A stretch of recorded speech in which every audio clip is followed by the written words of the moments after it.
Good evening, good afternoon. I apologize for that delay, and I apologize for being late. Thank you all for being here. If you could put a thumbs up this video, I would greatly appreciate it. Vibrant Law, I see you are here. I don't know if Tamika McMillan was here earlier. I had my live scheduled earlier. Thank you guys for being here. So I want to okay. Let's keep it a buck. I don't know who this tenacious person who tagged me in a link with an invite from a fucking phony ass bitch. Please do not tag me in bullshit. See, because I find it strange that I'm tagged in some shit to come over to do some beef sector content when I am doing real life content. When real life content is what I'm doing. And when the person who is holding this beef sector or whatever she wants to call it got mad when I specified how stupid she looked on the night of the Democratic National Convention out there fighting with the likes of Sheffy while walking around the beef sector is as if she is so better than other people and did not have the wherewithal to actually participate in something that was in the same town that she was in. And now she's mad at me for saying the facts. Bitch, don't invite me to anything. Bitch, invite yourself to the real world. Bitch, this beef sector shit don't mean a goddamn thing to me. See, what's happening in the real world that affects me and how I live my life. See, that's what I'm on. See, that's why I know you're a silly, stupid ass bitch. And your silly, stupid ass ex-boyfriend got mad about it and is hitting every link he can, lying about my mental health, my physical health, which he has no insight into. If you don't sit your silly ass down somewhere and get the fuck up out of my face, you better. Hey, Southern Belle, it is good to see you. And what's with the the bitch who doesn't do backstage shit and troll names? Who the fuck is sending me this? Let me share this with you. 100 names are on here. But bitch, you walk around like you're better than everybody who you tag to come to your channel to talk with you, bitch. Don't nobody want to talk about this dumb shit. Don't nobody want to talk about these motherfucking plays that's going on in the B sector. Why would somebody want to talk about this dumb shit? Oh, I guess dumb bitches are engaging in this dumb shit, bitch. And you are the dumbest of the dummies. Engaging in some shit, talking about this is not a town hall. No, this is bullshit. This is dumb shit. This shows what an ignorant ass bitch you really, really are. Meet on that. Are you having meetings on that, bitch? That's the only thing you're having meetings on. You are immersed in this shit all day, all night. But we are to believe that you are some professional woman that has to leave out and go to meetings. Bitch, you're trash. You are trash ass bitch. Just like you tried to display everyone on this application in the beef sector. Bitch, you're the biggest piece of trash in this beef sector. Let's be clear. Hold on. Let me see. Who the fuck is this? Who the fuck is this? Tagging. Who the fuck? Who is this? Who is this? Who the fuck is this? Why are you tagging me? I don't know you. Why are you tagging me and a gaggle of people? Now, this is just the first thing I was tagged in. This is just the first list of names that were tagged in this post. I was on Room Shakers, listening to Room Shakers the other day, and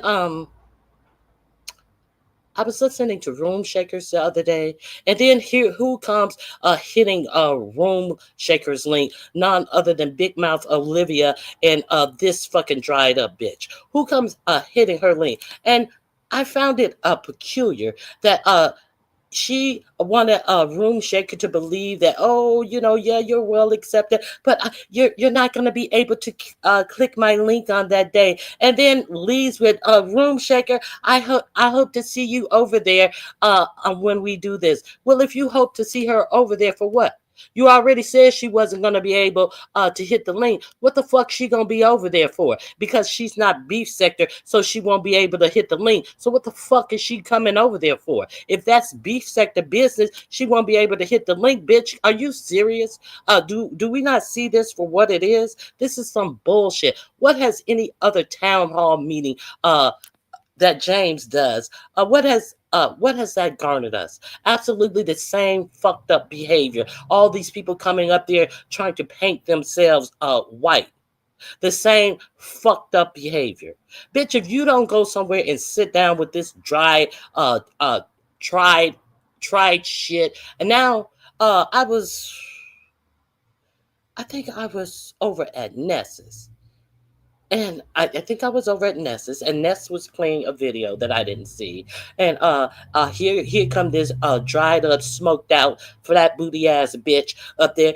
James, I desperately need you to be with me and help me with this. Well, if you need James so badly, when everybody knows that James is the one who does the town halls, how come you didn't suggest it goes to James, bitch? You're not beef sector. You're Avatar Nation, bitch. And I was listening to Deanna on my way in. I didn't know she had did a live. I was listening to Deanna on my way in. That's not why I was late. I had finished that. Let me tell you something. Deanna, I'll be there. Deanna, I will be there. Isn't this the same bitch who got mad at Yaya because Yaya did a live at the same time that she wanted to show Sheffy how the other half lived, and got mad and dragged Yaya and all of these. But Yaya's a grown woman. Yaya do what she want to do. Yaya's a grown woman. Yaya defend herself. Whatever. She may be over there. I don't know. But my point is, the bitch got so mad at Yaya as if Yaya had the audacity to set up a live against her live, like she had did something that is unspeakable. Unspeakable. Y'all had did something so unspeakable. But then, when YouTube cameras was starting her lives at midnight and at 1 or 2 in the morning, when did YouTube cameras stop doing her live at 7 a.m. at the same time Ronnie Q was going live?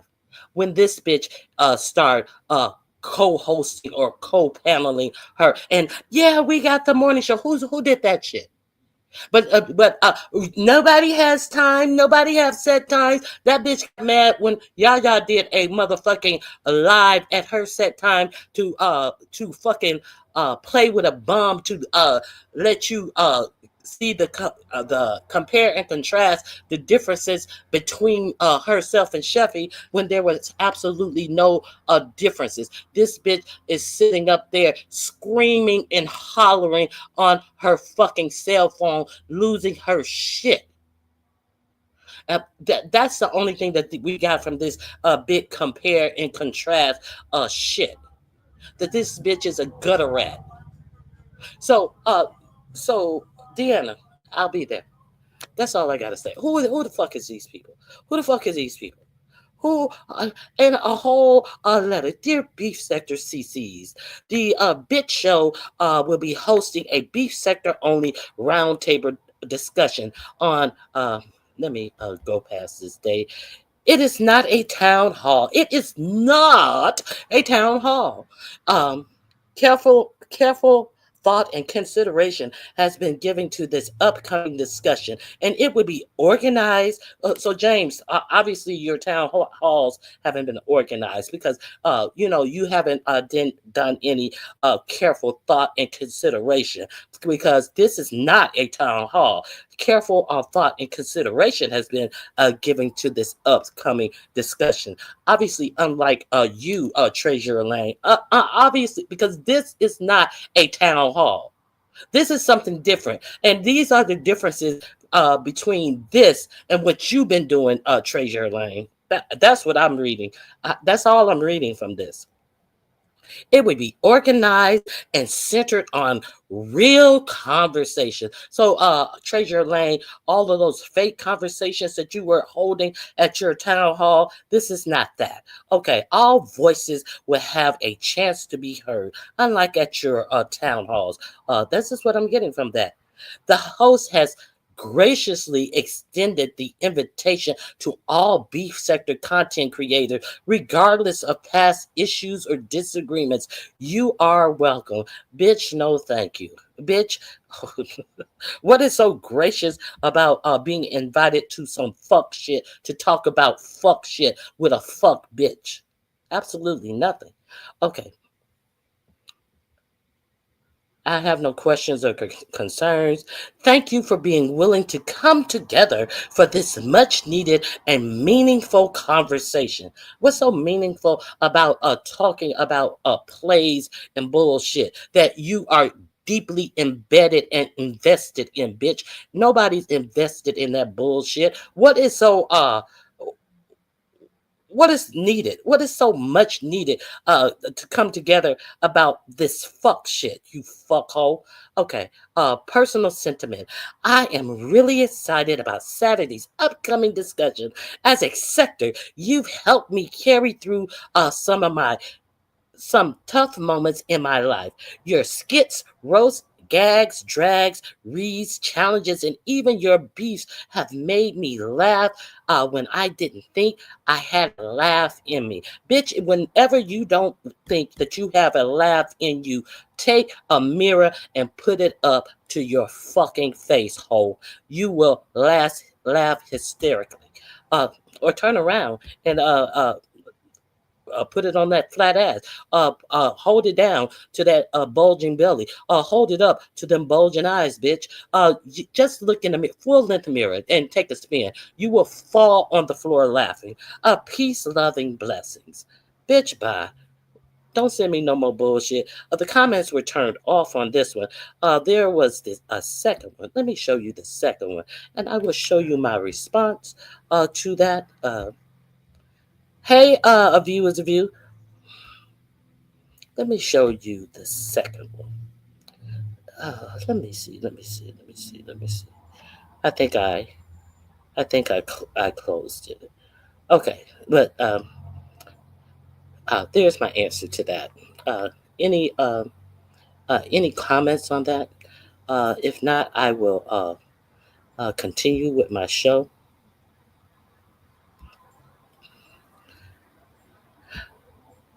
Hey, Tanya Jones, thank you for being here. I had to go to my troll page to see my invite. Viewers of you, you want to come up? If you want to come up and we can discuss this before we get into the real life shit of it all. Hey, Dr. Soapy, good afternoon. The link is there, viewers of you, if you want to discuss this. If not, I will carry on because there is a lot of real world news going on. One of the things that I did want to highlight is the fact that, let me see what the viewers of you say. Oh, here she is. Let me see. Hold on.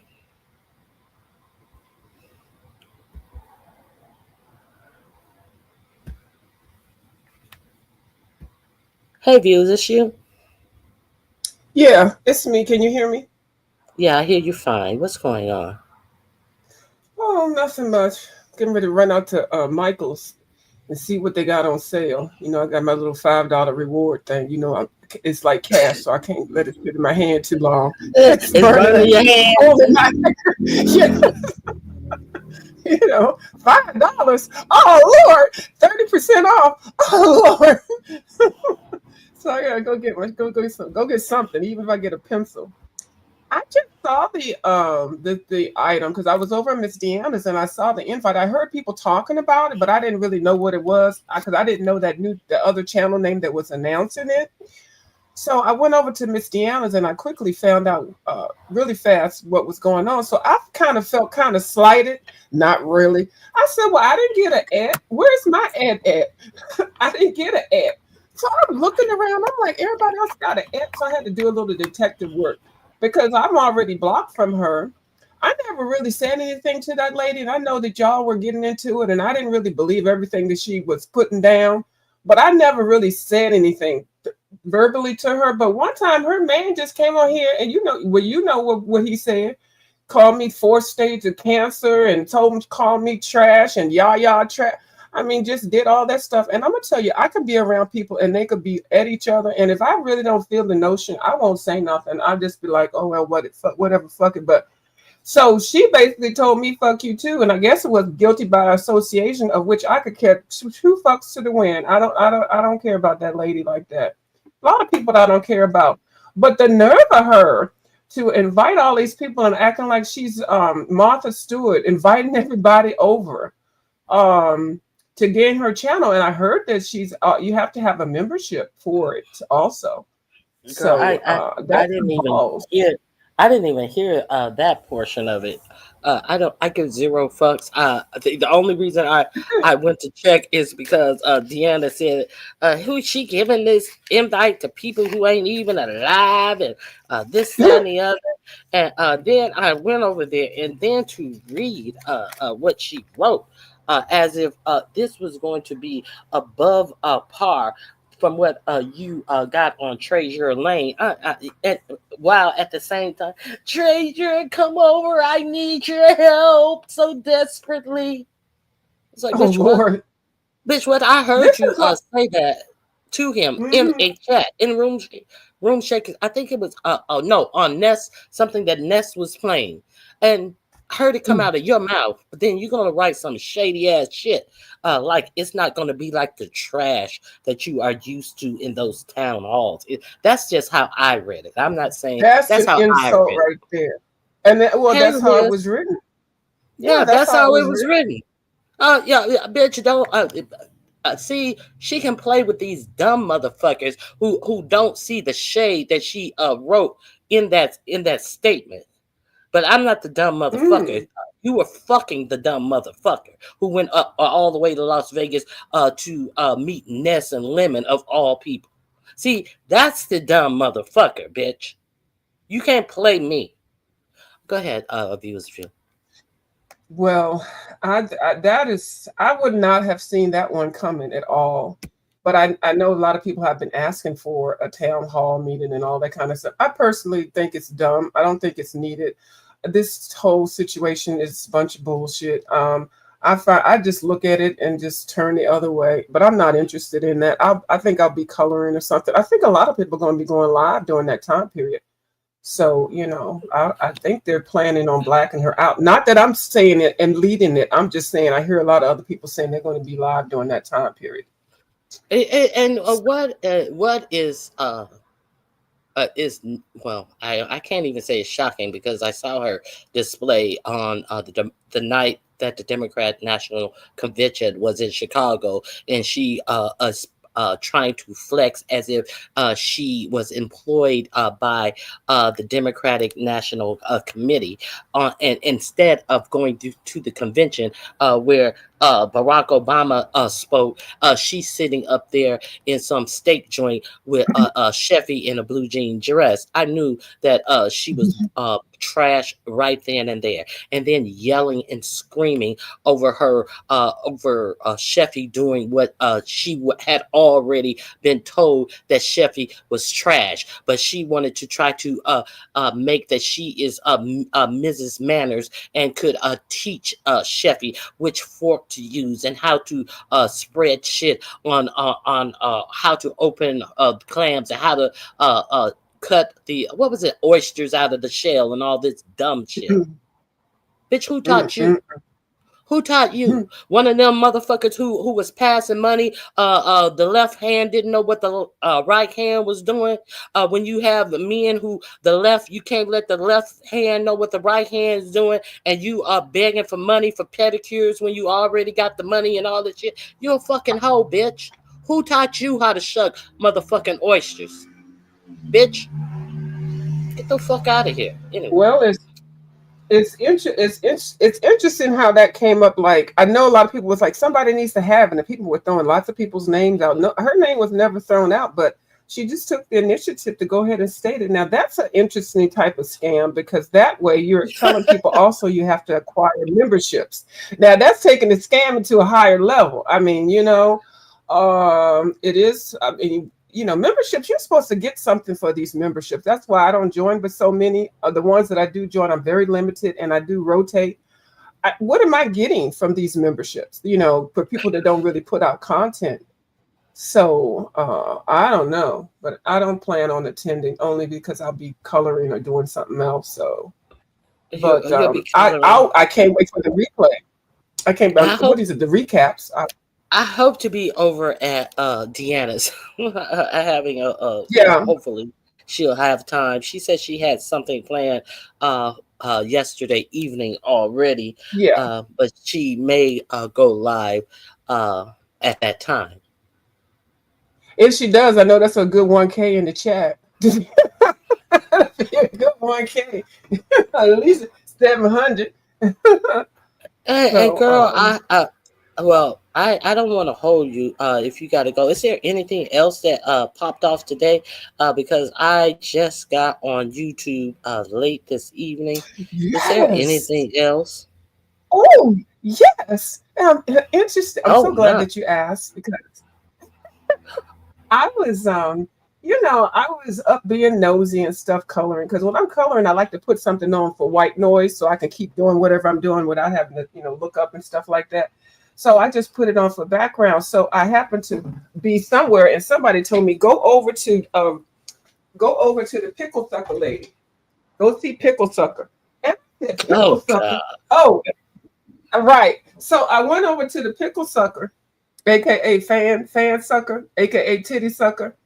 And Yeah. I saw. Go ahead. What you say? I was reading. I'm sorry. I forgot.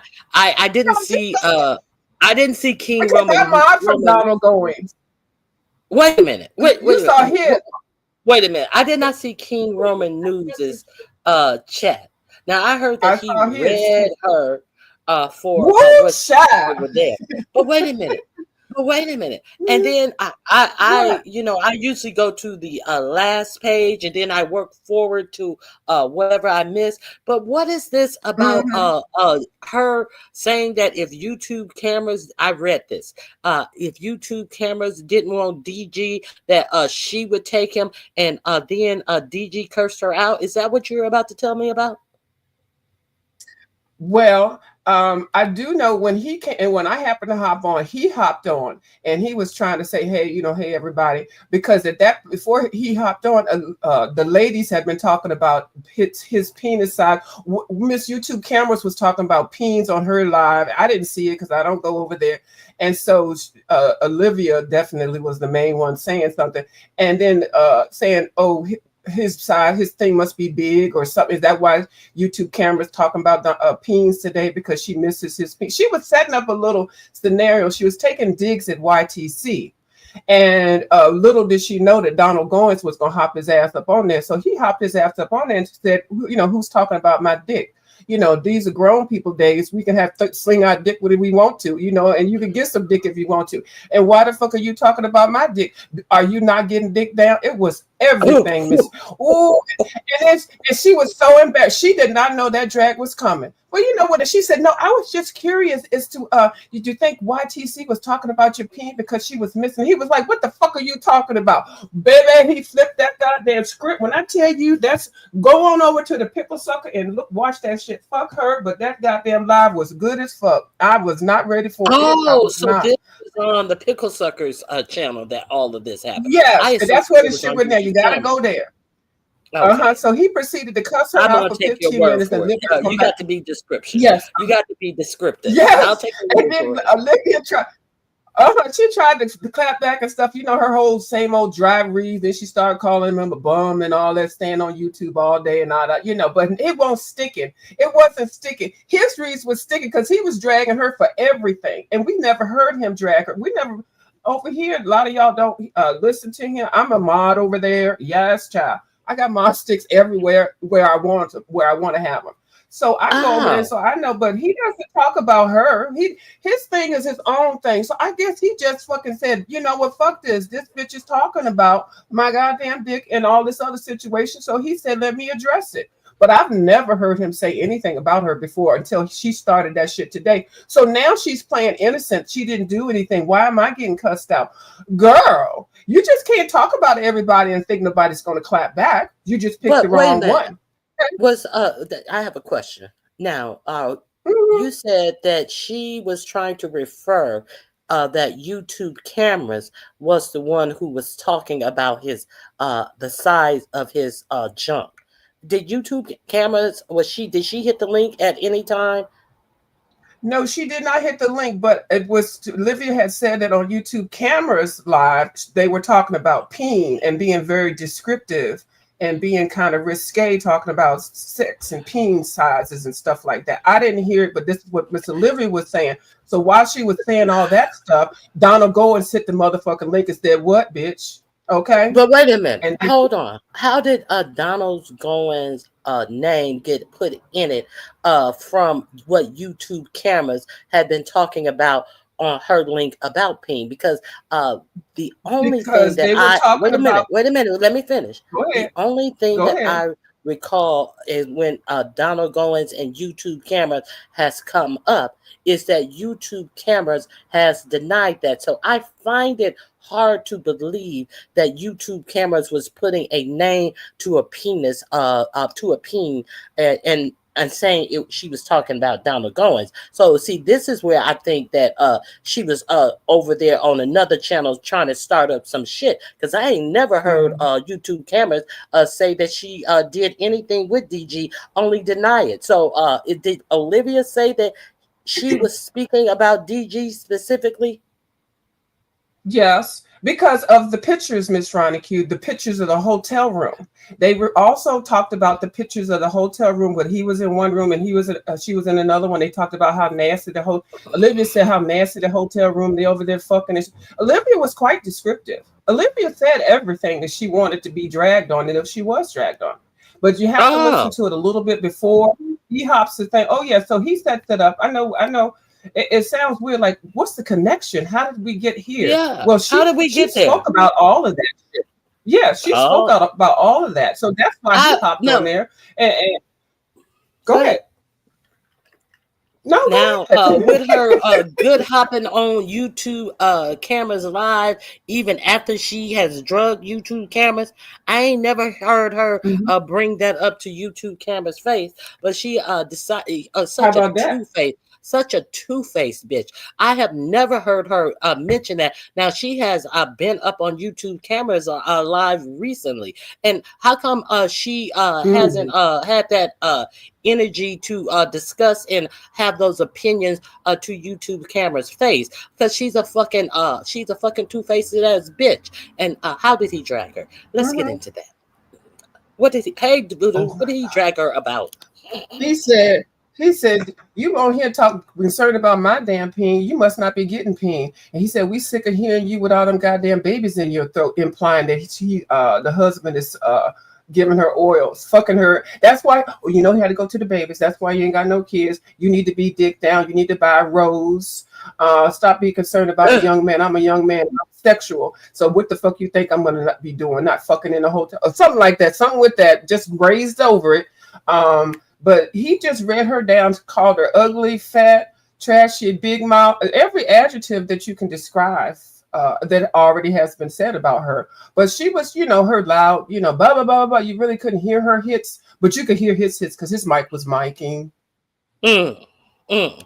So she was just So it's, going on a tangent, doing that, talking over people because she doesn't want mm-hmm, she don't want you to hear what is being said about her. The same old mm-hmm. immature, childish bullshit she always does because Yeah, she's incapable of adulting and having a conversation, as it were. basically. Yes, ma'am. You're Hey, correct. Claudia. Hey, Bird. Yeah. Okay. You are So correct. now, And so, how did she bring King Roman news into this? Because that is a video I have to replay. How well, did the three he? hands Go ahead. Go ahead. The three hands were on a panel. It was Krista, Ugly Love, Lovely Love, and Olivia. They started up first thing this morning. And so they were talking about how the gay men are, oh my God, I don't want to get it wrong, but they were basically kind of homophobic gay bashing in my, what I felt. I thought they were just doing it a little bit too much. Well, wait a And minute. So you said the three hands. Who are lovely, ugly love, as you called her, lovely love, uh, the orca, and who else? Who was the number three? it was the panelist, the panel holder, Rusty Krista. The pickle It sucker. was on her live. Now, Yeah, the pickle. It was on her live. how is the pickle sucker even conversing about that topic when she's out here chasing that moldy lemon who we know is a dick sucker? I mean, did she contribute to this conversation? Oh, She I have kind of not seen her. I have not seen him or heard about him defending her the way he defends that radio guy. Always defending Dick. So all he does is curse out women and defend Dick. But go Mhm. ahead. What was the conversation? I I interrupted. think they're mad again.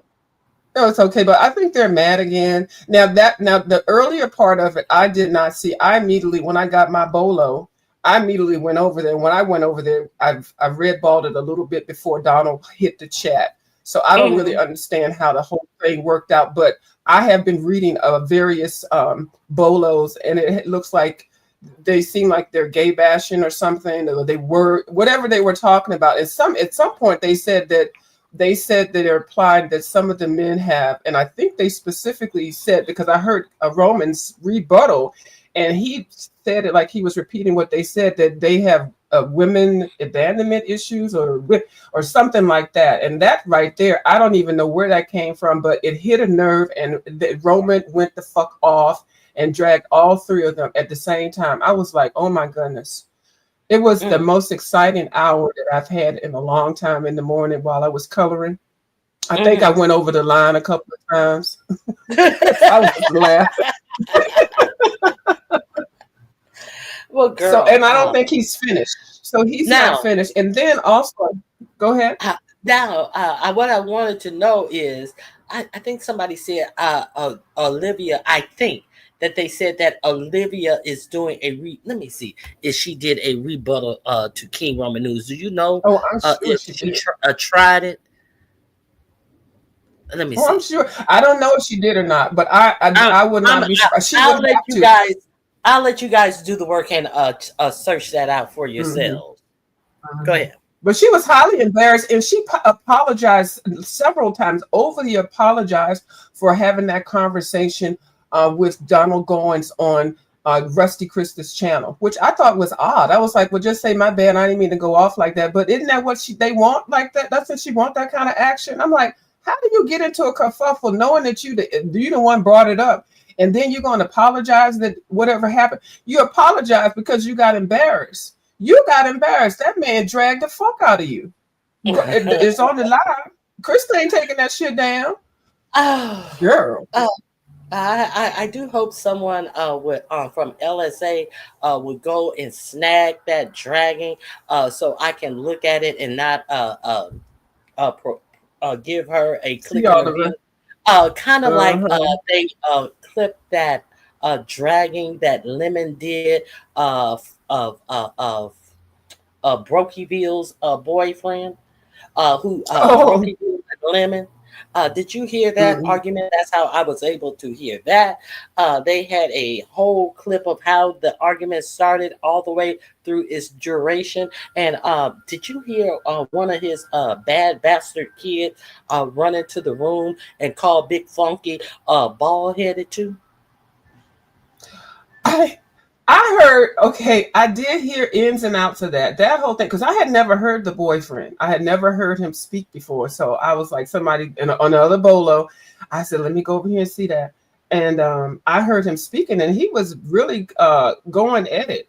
Um, he's got a smart little nasty mouth too. He reminds me of kind of like a Ken or something like that. I don't know.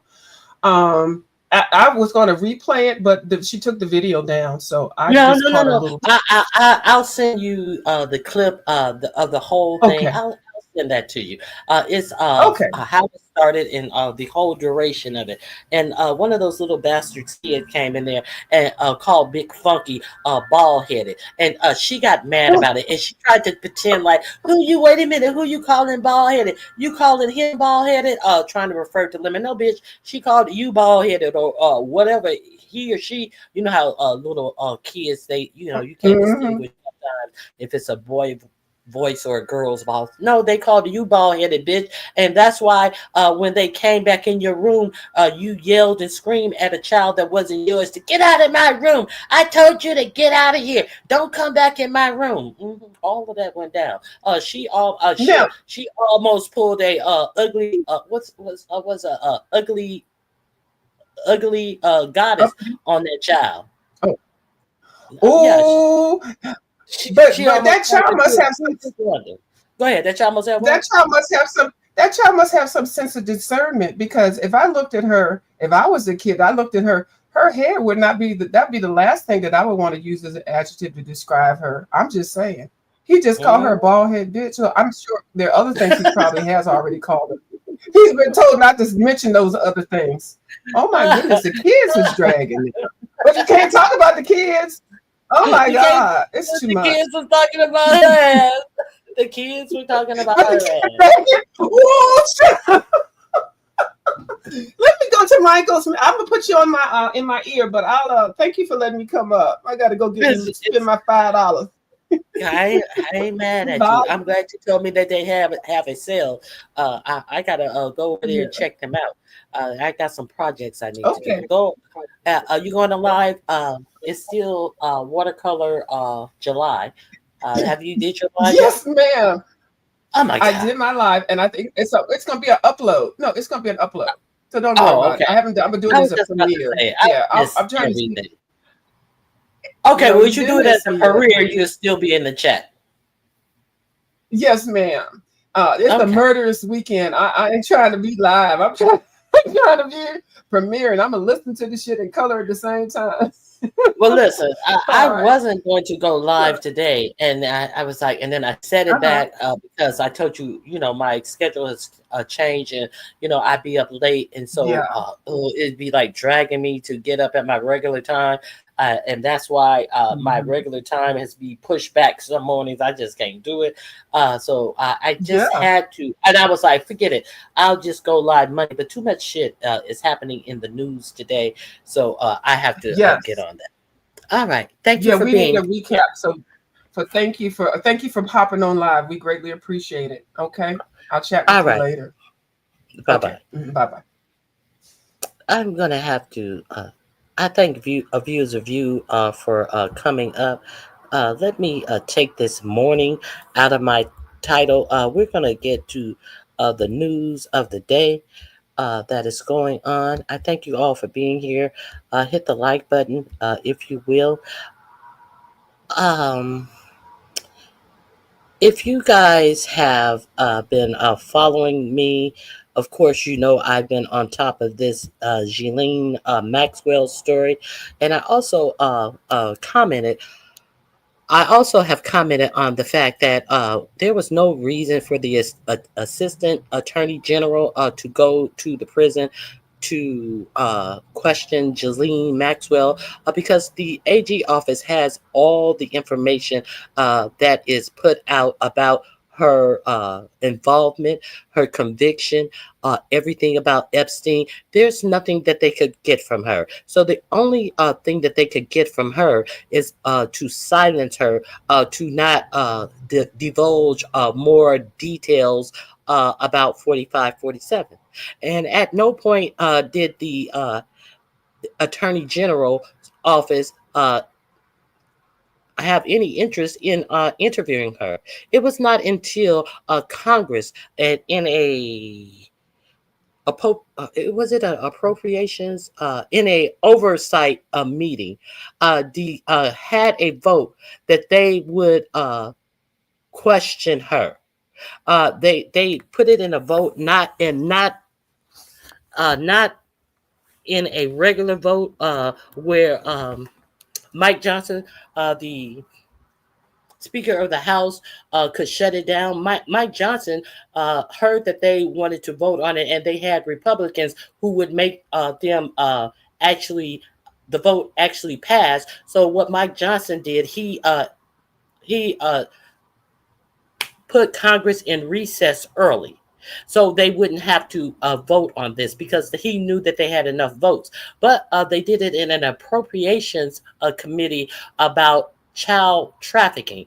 They had the vote to release all of the Epstein's information. I played that for you. I played the vote for you. I played how they tried to stick in the word pertinent information or something like that. That did not work. So it it was voted for, and there was a subpoena for the Congress to interview Ghislaine Maxwell. The very next day is when the Attorney General came out saying that they were going to interview her, and they will be doing that in days. The very next day. That's when they came out. So, why were they so adamant about interviewing her before Congress could interview her? They had no will to interview her because the only thing that they could get from her that they don't already have uh, in their possession is a quid pro quo for her to white 4547 as innocent. That's the only thing that they can get from her is an agreement for her to say certain things and not to say certain other things. And why would she do that? Because they could offer her a pardon. And so now 4547 has come out today and said, well, someone asked, would he be pardoning her? He said, well, I haven't thought about it. Are you kidding me? Let's understand why it was so inappropriate for the assistant attorney general to question her, because that's just below his grade. He would have a regular prosecutor go in and question her. There was no need for someone at his stature in government to go and question her. But who is the assistant attorney general? The assistant attorney general is 4547's uh, uh, uh, prior defense attorney. He was 4547's personal attorney, and he is too far up the ladder to be going into a prison and questioning someone about information they already have. Okay. So we're clear on that. Who would be better to question her? The attorney general, the person from the attorney general who prosecuted her, would be the better person to question her because they know all the ins and out of the case that they worked on, that they prosecuted, and got a conviction on her. So who would that person be? That would be the person that they recently fired, James Comey's daughter. James Comey's daughter was the one who prosecuted her case and got the conviction in the case and knows all the right questions. Uh, Maybe someone who worked with Comey's daughter. No, we get 45, 47 personal attorney to go in there. And what do you think that he was going in there and doing? Mike Johnson has allegedly been a PDF file forever. That's how he got his position. Hey, Very Carey, you guys go over. That is another. Very Carey, can you drop your link? That is another link that you need to watch from this morning. Very Carey, we'll talk. I have late. I have late nights. I apologize for missing your chat. I want you guys to go over there to Very Carey's channel, and she says that there's only, I think, two or three questions that need to be talked about in this non-town hall situation. So go over there and check out Very Carey's channel now. Uh, uh, Claudia, I do know that Mike Johnson from Louisiana, the Speaker of the House, has an app on his phone that will alert his son if he or his son they will get alerts on their phones if either of them visit a adult website or a jerk off site, as it were. So he doesn't even trust himself. So I do know that. I do know that. So uh, let's let me uh, let me share with you some information. So the only thing that 4547's attorney could offer is a pardon. For her to say certain things. That is the only reason that he would be questioning her.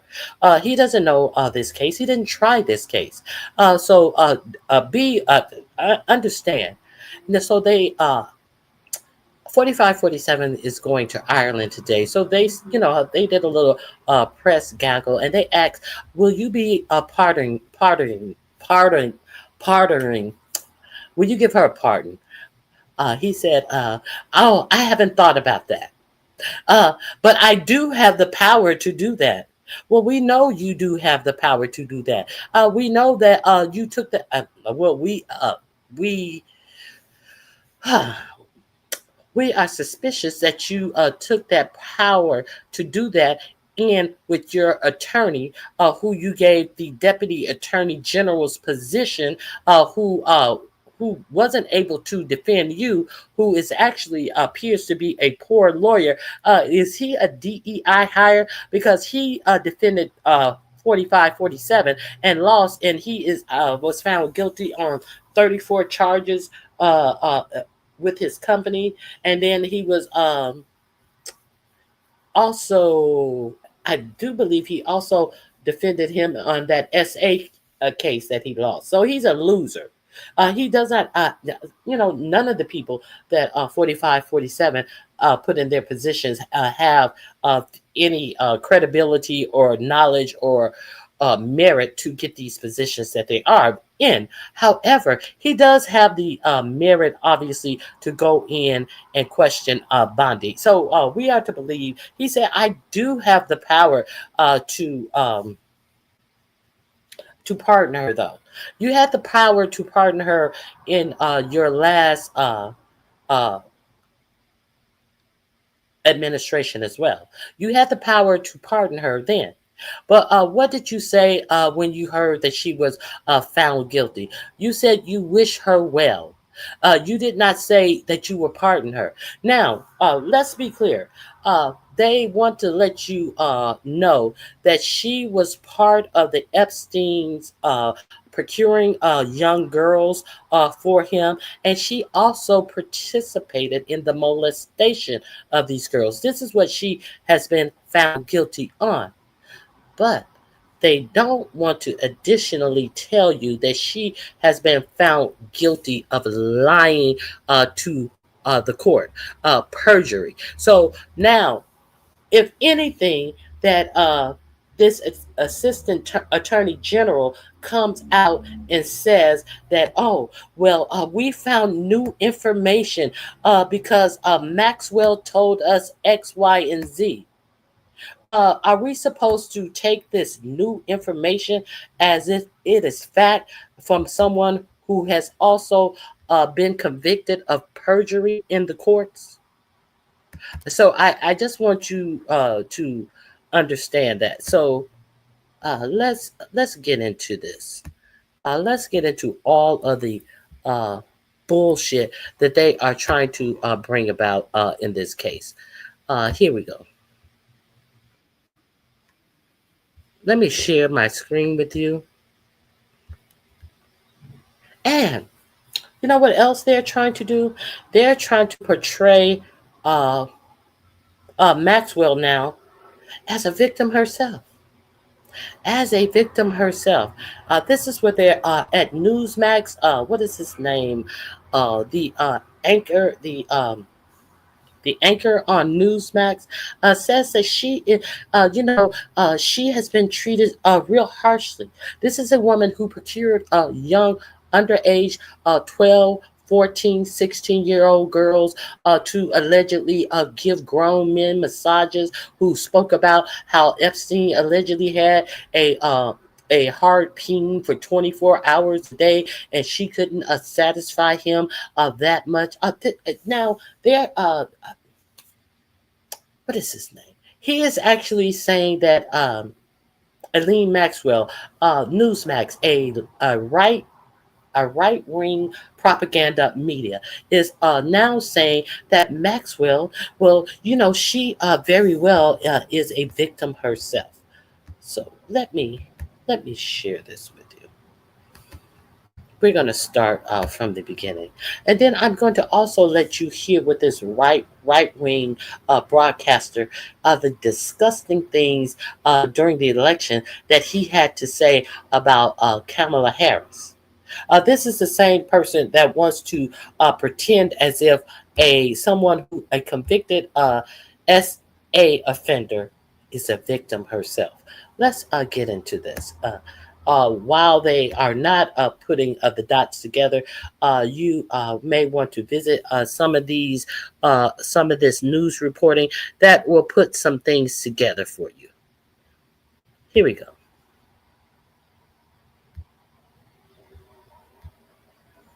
Greg Kelly is his name. Greg Kelly. We're going to go into a little bit of what Greg Kelly has said about Harris. Okay. So let's see what Greg Kelly had to say last night about Harris. I mean, about Maxwell. Here we go. She just might be a victim. She just might be. There was a rush to judgment. There was a lot of chaos there for a while. Okay, so this is on Dolamore's channel. The link is in my description box. But before we go there, I want you to hear some more things that Greg Kelly. This is what he said about a convicted uh, child abuser. Okay, so let me show you a little more. If you, I want to familiarize you with Greg Kelly. Okay, so uh, let me stop sharing that. I just wanted you to hear that, and I want you to compare and contrast of what Greg Kelly was saying about Harris. Okay,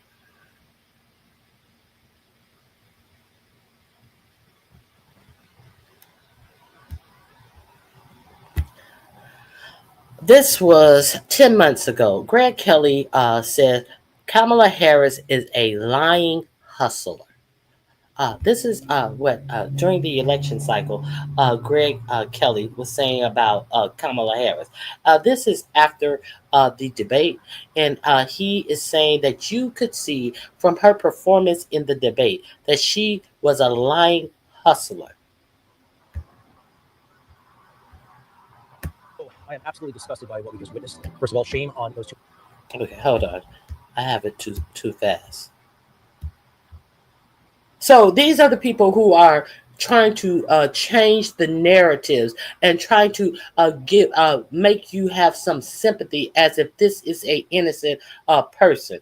Uh, but this is what he was saying about the presidential candidate to try to cover up for the candidate he was pushing. And he has pushed this candidate, but he has nothing to say except that the person who is allegedly, most likely about to be pardoned for SAing children, may have been a victim under this administration, so that this convicted this woman who was convicted for R-ing children and bringing children to uh, a convicted um, a pedophile. This is what he has nothing to say about anything about her other than she's a victim. But what is she? What is he saying about Harris? I digress. Moderators, Mercedes, it is great to be with you, but witnessed. First of all, shame on those two moderators. Mercedes, it is great to be with you, but what we saw, I believe, was a Shame on the moderators. Okay, this is about the debate. $5 billion or so culmination in creating this illusion that Kamala Harris is somehow a competent, thoughtful, decent person. It is astonishing what She just is happened. not. She is She not lied in a competent, thoughtful, or decent person. He said that they have spent all of this money to make it appear that she is confident, thoughtful, or decent. Okay.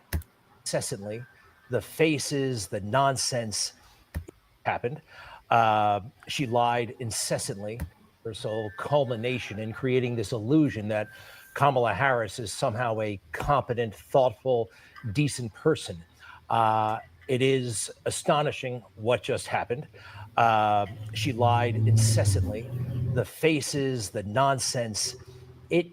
She had, for what Democrats will consider this a successful night, I believe. But the truth, and I think God knows otherwise. Yes, you can take somebody who's never flown an airplane before and put them in a God even knows that she's a deplorable person. Let's continue. cockpit in a captain's suit and put them in the cockpit and say, wow, that looks like a great pilot. That looks like somebody who can fly the plane. Meanwhile, the guy who has 10,000 hours of flight time is going to be slightly haggard, maybe not the most graceful looking person, but can actually do the job of flying the plane. This was an illusion. The moderators, shame on them.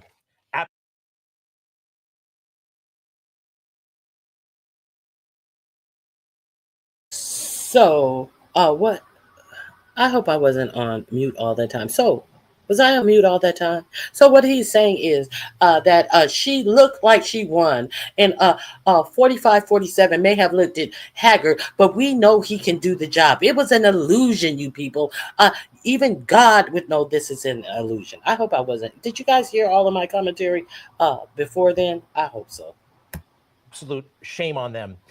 I want to say something else. Every now and then, there was the giddiness of Kamala Harris, and it was the giddiness and smugness, I believe, Michelle, of a bank robber in the middle of a bank robbery, giddy that they're actually getting away with it. But the SWAT team is on the way. That's how I feel right now. Oh, the Charlottesville hoax. Again, this bloodbath crap. The arrogance, this lying hustler that is Kamala Harris. I was thoroughly disgusted, and I'm anxious now to hear your thoughts, Mercedes. Let me see if he gets back to any more talking of himself. But if not, if he doesn't talk anymore, let's see if he has had any prior thoughts on Harris. Pages and pages of him dragging Harris from her laughter. How dare her? Harris wants the world to know she's a girl boss. Just because Harris is going to is using a United States VP plane, she wants everyone to know she's a girl boss. How dare she, as the VP, ride around in the VP aircraft? Look at all this degradation of Harris that this Greg Kelly of Newsmax has done about Harris in the promotion of 45, 47. Let me see. Look at this. Harris tried to fool everyone like she was Bart Simpson. What the fuck is he even talking about? Kelly exposes another disrespectful and wrong lie by Harris. Let's see what this is. Another. Mark Robinson, the Lieutenant Governor of North Carolina. He is running for governor right now, folks. And there is an urgent effort to get him out of the race. Sir, remain strong. He can win this thing. And winning it just might be pivotal for Donald Trump. Winning North Carolina, it is a phony baloney scandal. I'll get to it in a second. But first, this is how this... It is a phony baloney scandal that Mark Robinson old messages were found on a sex site where he said that he was a black Nazi. Is that it? So he was promoting that because it could help 45, 47 win. Now let's get down to what he had to say about Harris. Let me see if I can find it. Let me see. Disqualified. This black woman is disqualified, who was running up against the person who is about to pardon a woman who is convicted of raping underage children. Disqualified not only him, but her. She has no business. And there was something that did not receive adequate attention at that debate. I know she got a couple of zingers in and seemed to be strangely confident, almost as if, I don't know, how many phone calls were there between the Harris campaign and her friends, literal friends, ABC News. She said this, which was absolutely untrue.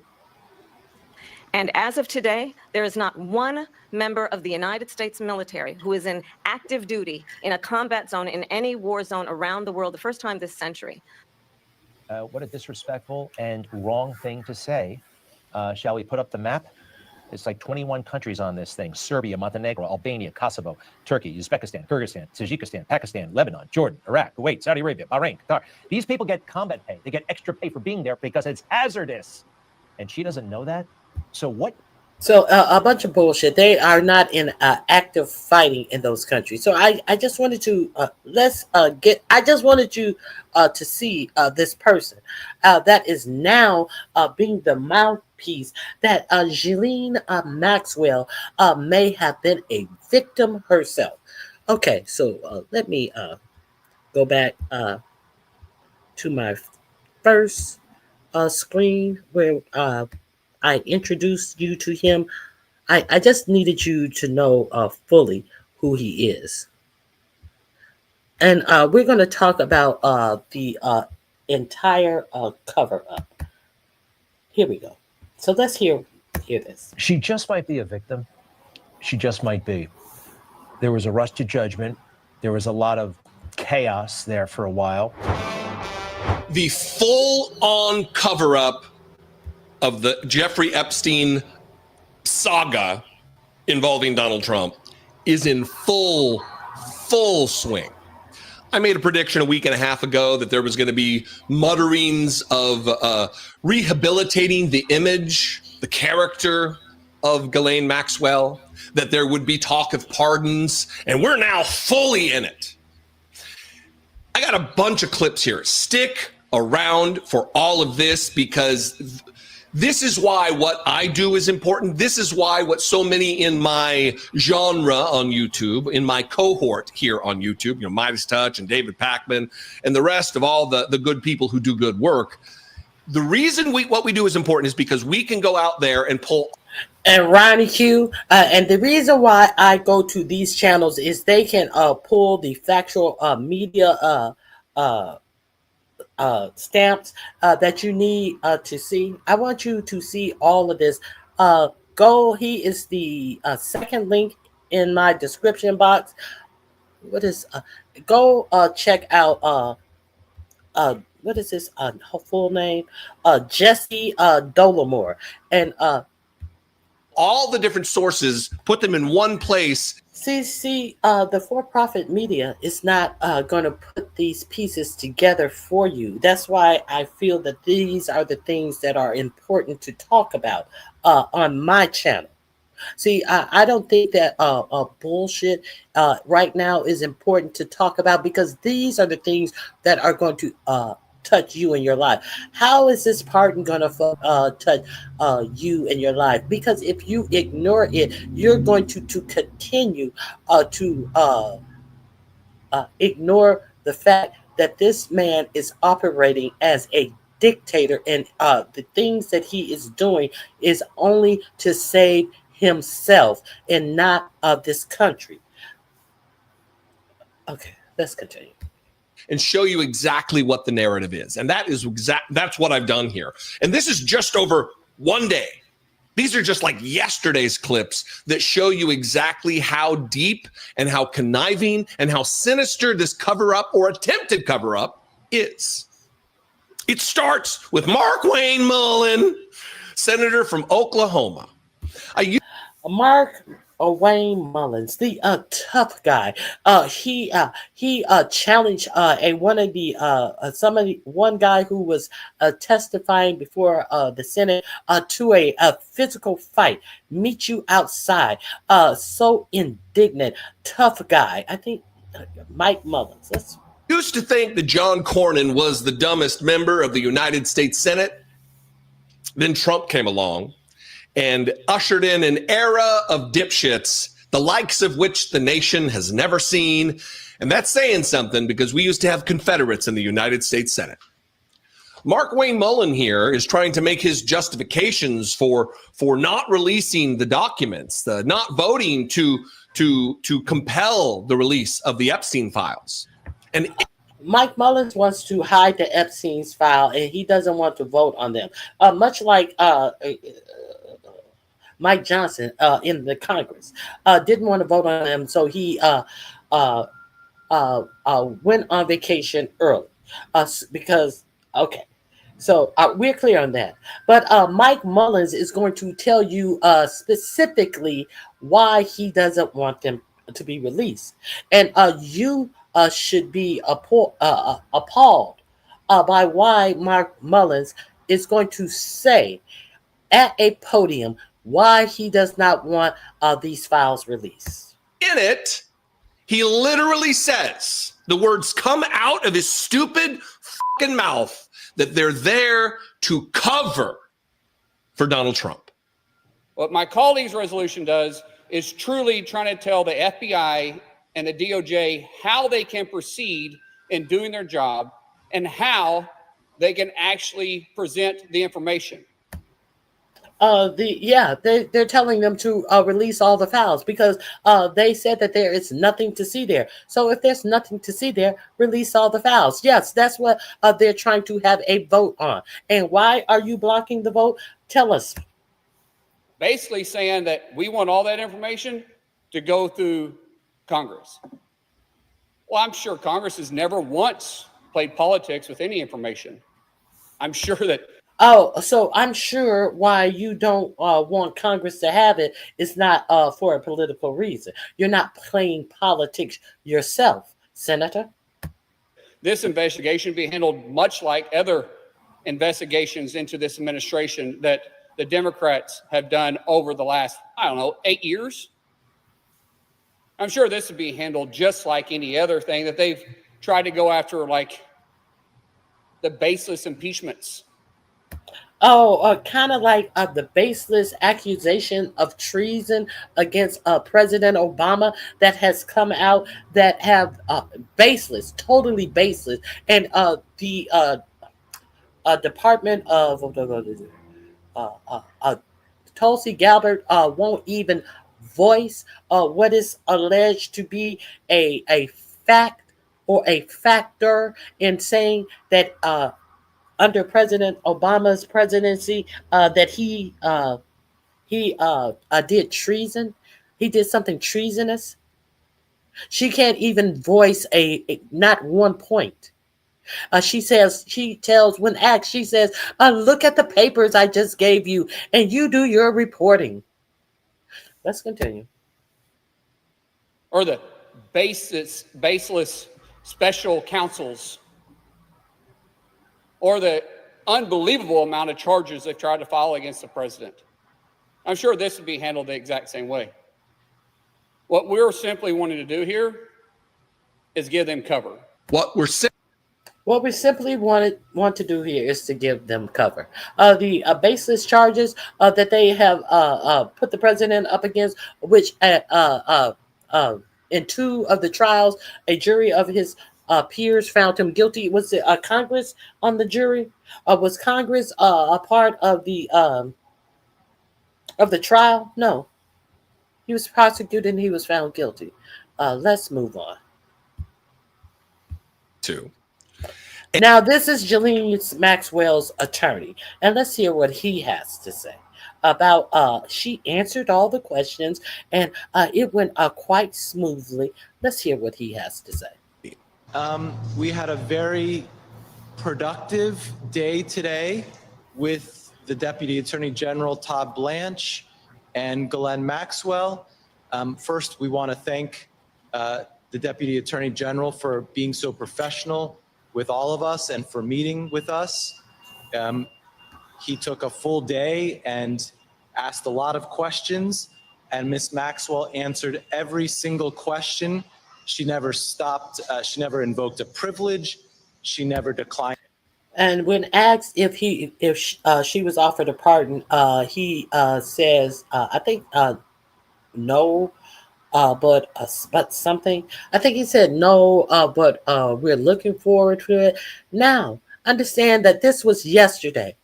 So if all of that happened yesterday, I think that they met over 8 hours yesterday. If all of that happened yesterday, why was Blanche, the assistant attorney general, back at that prison this morning to talk to her again? Okay. And to answer, she answered all the questions truthfully, honestly, and to the best of her ability. And that's all the comment we're going to have today about the meeting. We don't want to comment about the substance of the meeting for obvious reasons, and we'll go from there. So thank you all so much. No. The reason why you don't want to comment about the substance of the meeting is not. No, I don't know why you wouldn't want to. If you're saying she answered all the questions, honestly, let's go a little further. Ghislaine Maxwell were thick as thieves, were close, were admirers of one another. And if Todd Blanche, the now DOJ high-ranking official, was a frequent guest on David Oscar Marcus's podcast for the defense. People will get a lot out of it.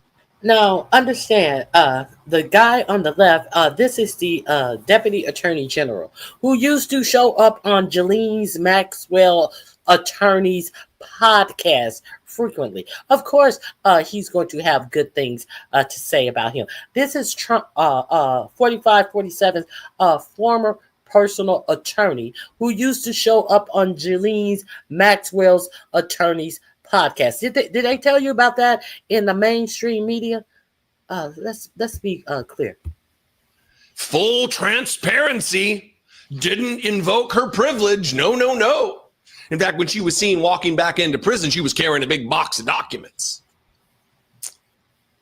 It would be a shame if the public were to learn that Todd Blanche and David Oscar Marcus, the attorney for Ghislaine Maxwell, were thick as thieves, were close, were admirers of one another. And if Todd Blanche, the now DOJ high-ranking official, was a frequent guest on David Oscar Marcus's podcast for the defense.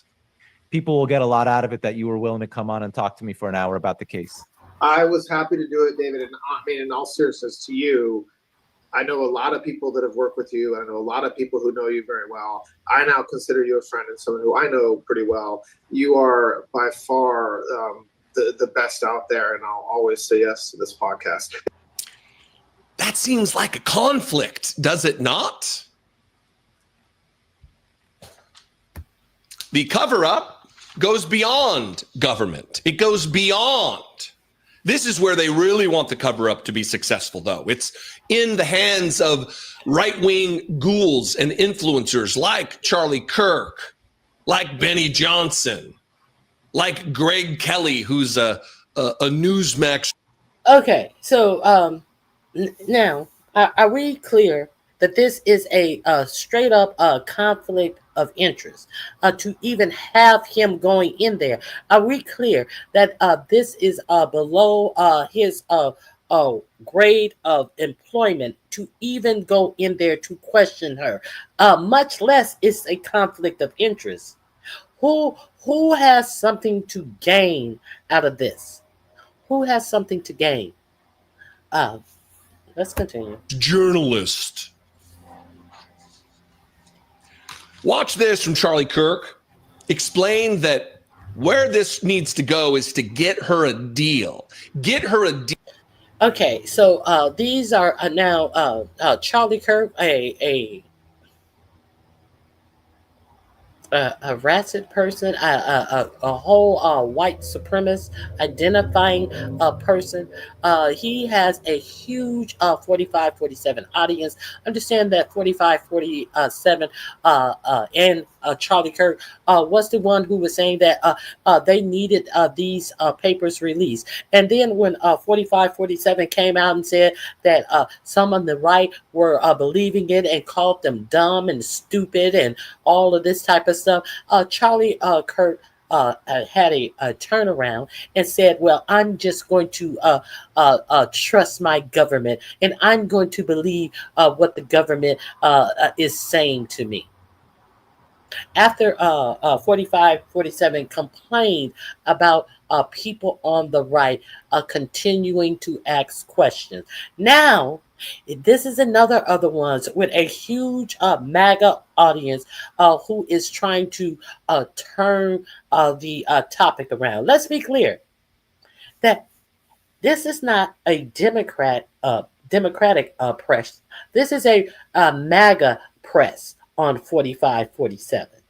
He went as far as to tell them if they continue to, he doesn't need their support anymore. He doesn't want their support anymore. So here comes Charlie Kirk and Benny Johnson, the guy Benny Johnson, the guy who was caught doing Russian propaganda with his MAGA reporters to the tunes of, I believe it was $300,000 a month for over 18 months.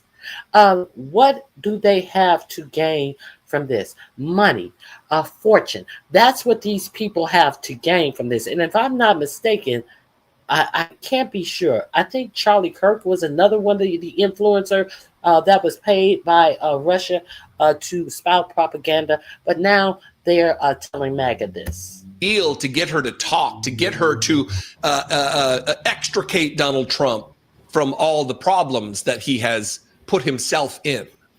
Watch this from the Zeppelin-headed, twitchy goof, Charlie Kirk. And even people that are kind of temperamentally against President Trump, they're like, yeah, this has no legs. And that story has had no legs at all whatsoever. And so by credible information, as Todd Blanche puts in the statement, is that we should be a little bit, just let's say, concerned that prior administrations could have put something somewhere to try to hurt Donald Trump, as evidenced by this ridiculous Wall Street Journal piece. And I think the Wall Street Journal has lost a lot of credibility. Now, Ghislaine Maxwell's lawyer has confirmed they are in discussions with the federal government about holding discussions. Maxwell is currently sentenced to 20 years in federal prison for sex trafficking, but is pursuing a claim that her trial was unfair. Since she is still contesting her own case, that may impact what she is ready to tell prosecutors. But maybe some kind of a deal could be reached for information. We will see. Maybe some kind of a deal could be reached for information. We will see, says Charlie Kirk. This is what they're pushing for. This is absolutely what they're gunning for, what they are putting together, what they are facilitating, and it is being pushed through to MAGA world to get them to settle their jets, cool their jets, and stop trying to implicate Donald Trump. Stop demanding answers. They're going to rehabilitate her image so that she can't be considered whatever. The criminal. Okay, I've talked about that.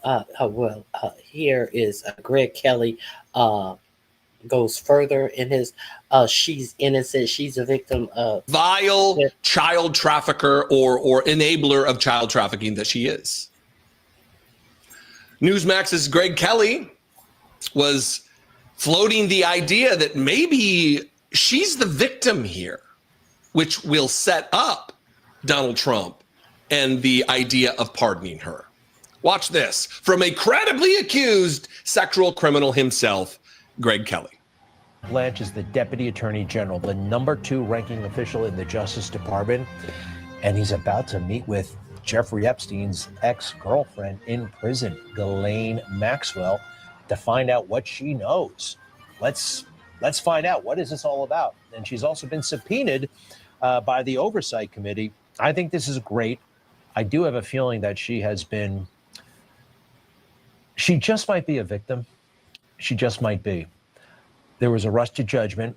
There was a lot of chaos there for a while.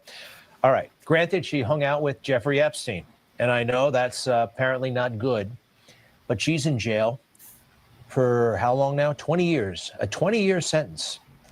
Well, Alan Dershowitz is one of the greatest attorneys who ever lived, and he has this to say about the... Let's not forget Alan Dershowitz also hung out with Epstein. You left that out. She hung out with him. She was his woman. We're going to get into what she was actually convicted of. See how he wants to paint her. And we're going to get into what she was actually convicted of. Ghislaine Maxwell situation, speaking with Newsmax veteran Eric Bolling. Should Ghislaine Maxwell be behind bars? She shouldn't be, but she is. She is really serving Jeffrey Epstein's sentence after he committed suicide. There was no one else to prosecute because there was no real information against anybody else. And so they went after her and they sentenced her to a sentence that would have been appropriate for Epstein, but not at all appropriate for her. And so she's appealing now, and I hope the appeal will be granted. She deserves to be out. She deserves to be out. And maybe she never deserved to be in there in the first place. Now, how could you say such a thing?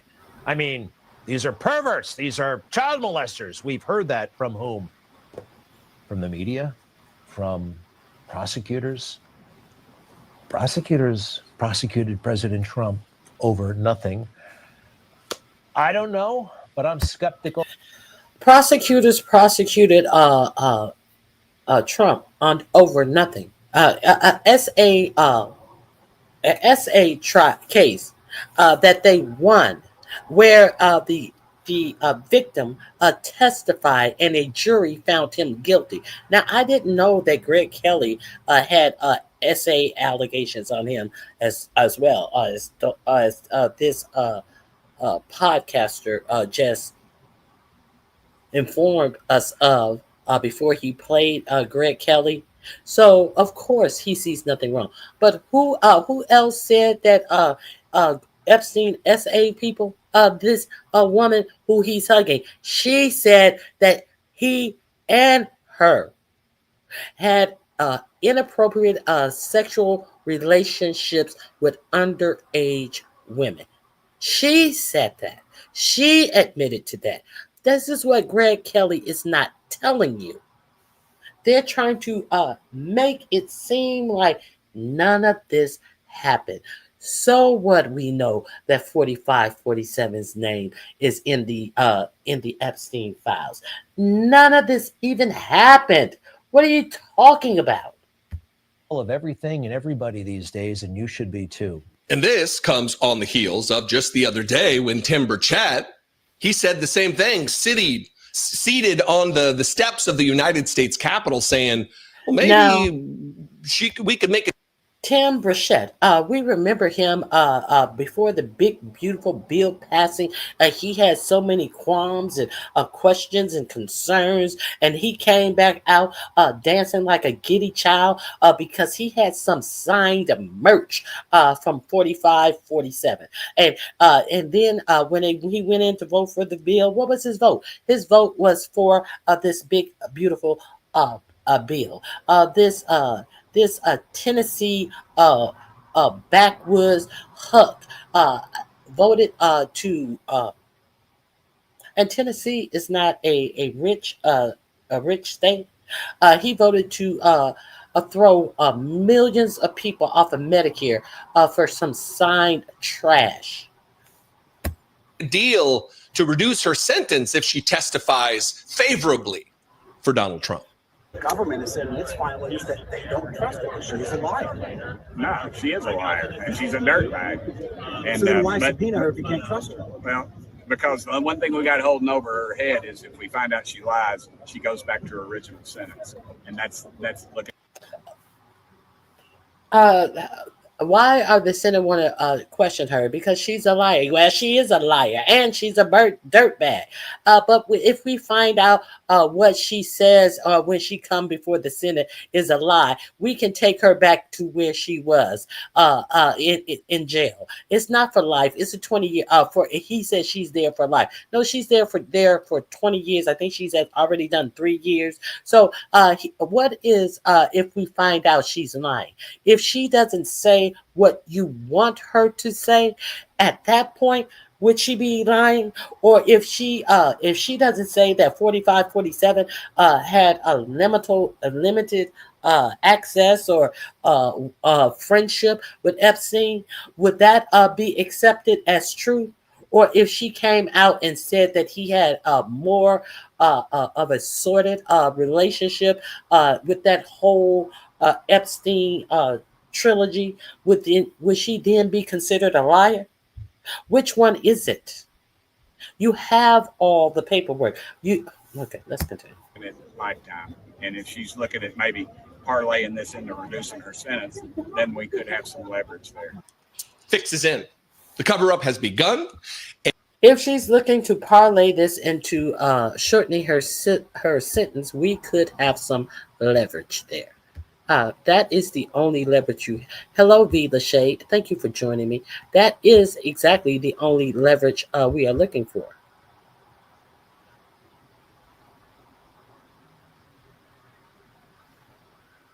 Okay, let me continue.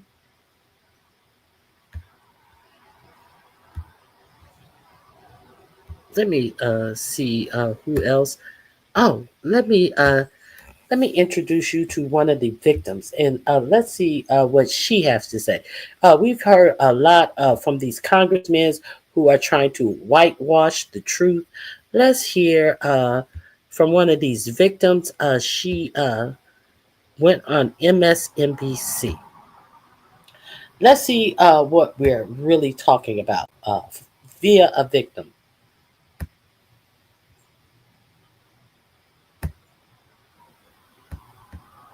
The victim here. The real victims, the survivors, are people like Jane.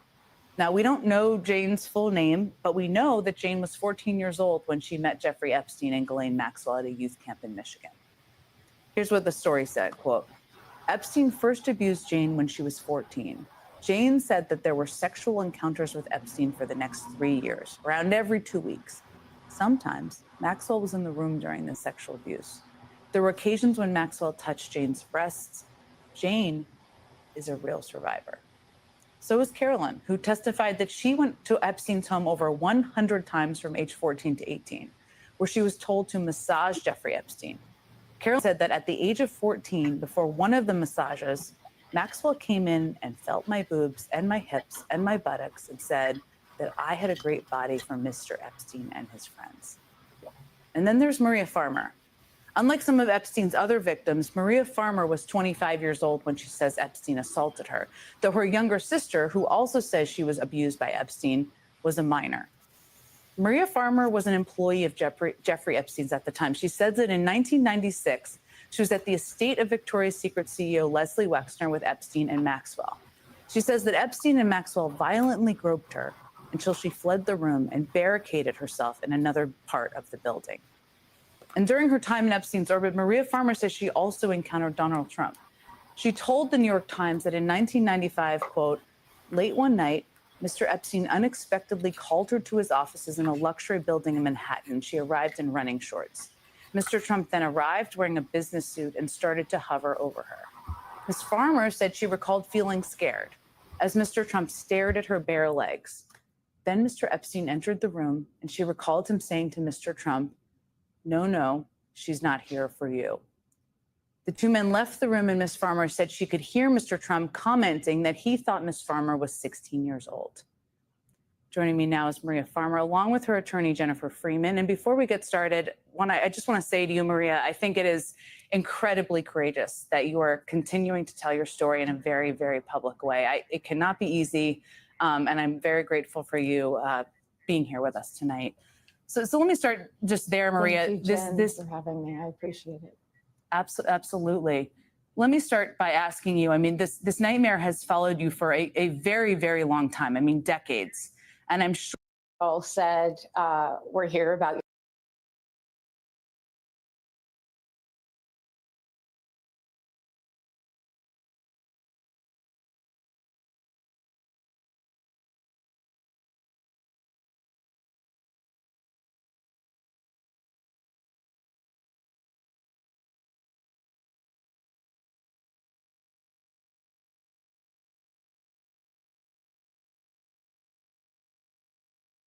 response to that, and I want to ask you about that, but I just wanted to note that in response to that, a White House spokesperson responded saying, this is recycled old fake news of the highest order that was already peddled more than 6 years, concocted by Democrats and the liberal media, just like they did with the Russiagate scandal, which was just proven today. The president was never in his office. The fact is that the president kicked him out of his club for being a creep. There is a lot packed in there, similar themes.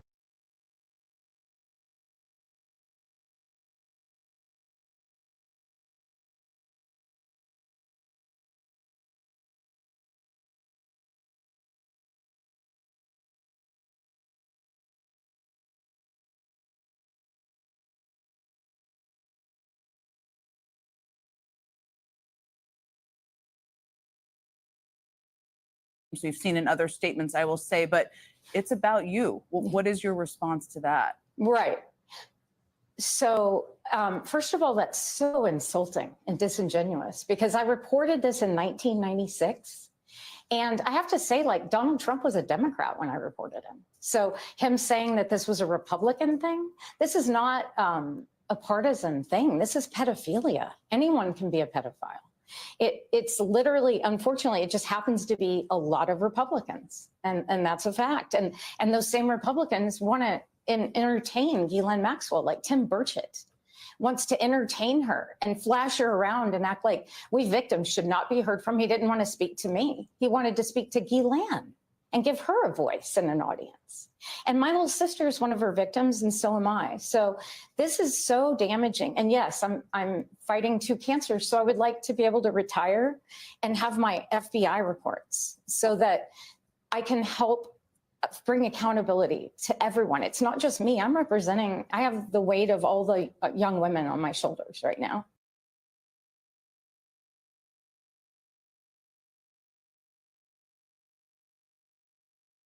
This link is in my description box. Go over there and check it out.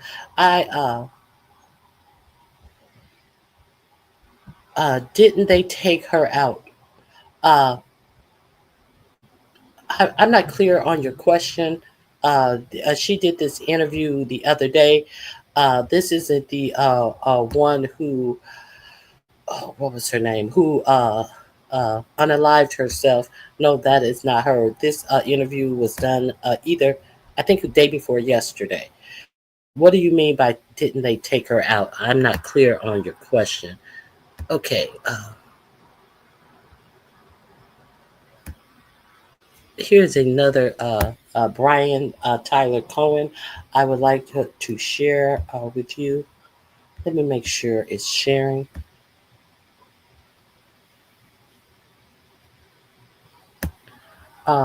This is, I believe, is from today.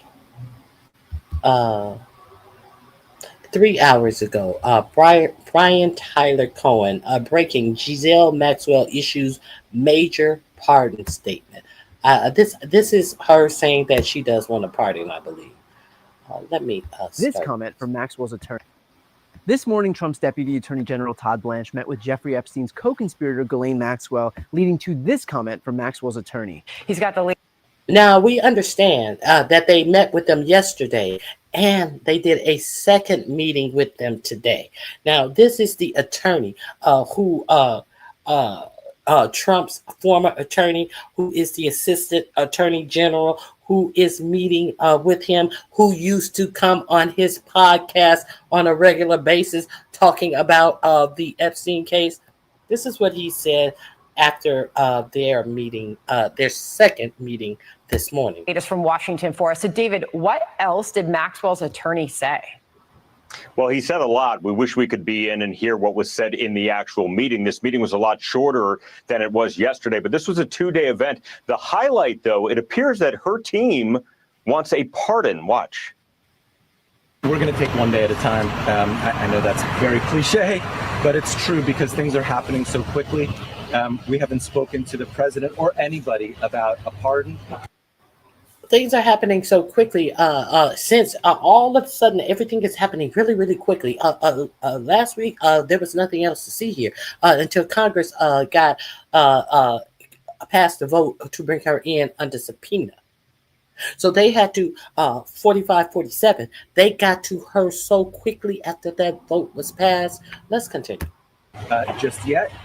And listen, the president this morning said he had the power to do so.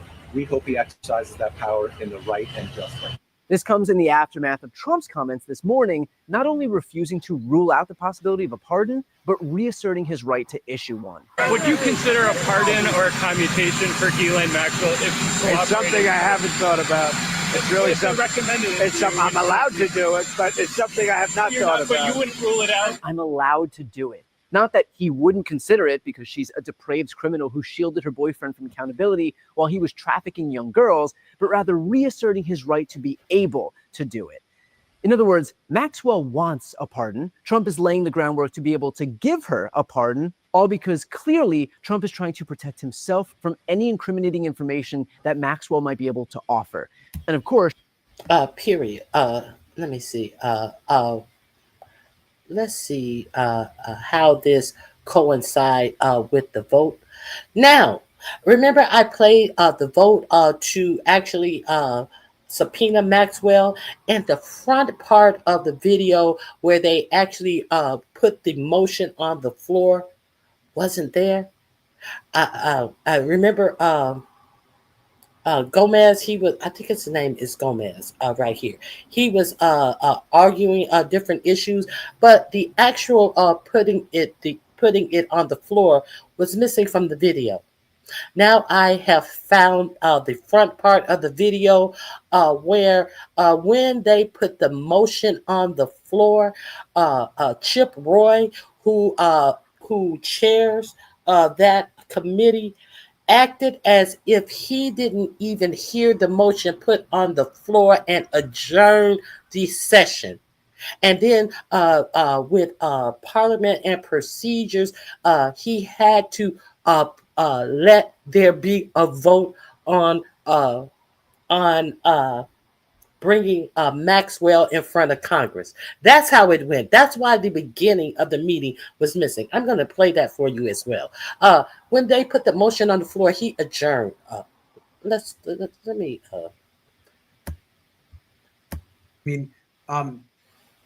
Max. Very existing information, a point that's so obvious, virtually everyone I spoke with this week recognized it. I mean, let's first be very clear. Maxwell, we know, is a convicted sex predator who is an accomplice to Jeffrey Epstein, who essentially lied on the stand, has committed horrific crimes, has been involved in abusing young women and girls. And so on her own, she's not someone that can be trusted per se. Then you have a sentence that she has, of course, that she's now serving. And of course, the DOJ and Trump, there is absolute concern that she's going to try to cut some kind of deal and essentially say what Donald Trump wants her to say for some kind of reduced sentence or pardon. So that's a concern, which is why it's so important that we get the files, because if she's going to then be deposed by the Oversight Committee, and I'll be at that deposition, if she's going to actually be deposed by... Yes, it was the Oversight Committee where they had that vote. Okay. He is an attorney as well. And so if she says something that is not in the files, now what did they come out with? They have some new information from her, a convicted perjurer. Now they're getting around. Oh, it's not in the files because this is new information. Got it?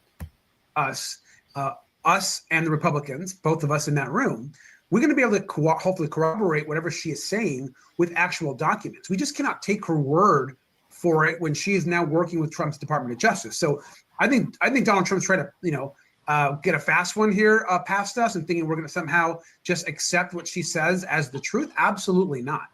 We weren't born yesterday. We're going to get those documents and make sure that what she tells us is aligned with what's actually been documented in these files and all these papers. We should expect them to do criminal things. This is somebody who is a con man and a convict. And so, unfortunately, we have seen him misuse, things such as pardons, where it looks like there's a bit of pay for play. And so I absolutely fully anticipate that he may most likely offer her a get out of jail free card if she just fails to disclose certain things, or if she decides to say certain other things, right?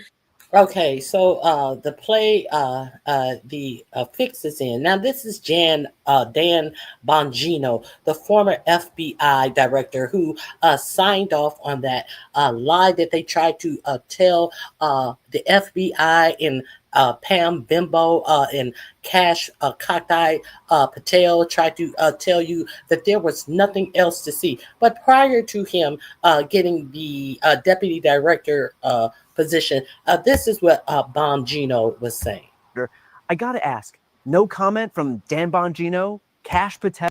They have nothing. They are saying nothing. And they were the main ones. They made millions of dollars pushing this. They're hiding what's in the FBI files because they don't want you to see who's in them. I played Cash Patel yesterday saying that out of his own mouth. Let's see what Dan Bongino, who was pushing the deep state, is hiding this from you. He has come out. You have not seen Bondi or Cash Patel and Dan Bongino, who was ready to quit his job when they came out with that there is nothing else to see here. He didn't show up to work the next day. Him and Bondi allegedly had some big screaming match because she was putting out that letter. He has nothing to say. What was he saying prior to this? All these guys literally built their brands demanding transparency on Epstein. You wondering why we're not hearing more about this Epstein case? I mean, the guy was only connected to just about every major player in the swamp internationally, and yet you don't hear much about it. And what the hell are they hiding with Jeffrey Epstein? Why do they want to make this Jeffrey Epstein story go away so bad? Because the people in charge of this global cabal of idiots out there trying to hide the truth don't want you to hear about this story and have the power to censor it. Please do not let that story go. Who has Jeffrey Epstein's Black Book? Black Book. FBI. But who? That is that. I mean, there's. Oh, that's under direct control of the director of the FBI. What the hell are the House? Now, you are the director of the FBI. Now, here he is on Benny Johnson's, the person who is profiting off of sharing propaganda. Let's be clear that this is prior to Cockeye Patel being the director of the FBI himself. This is what he's saying, but now he's saying absolutely nothing. Let's continue. Republicans doing? They have the majority. You can't get the list?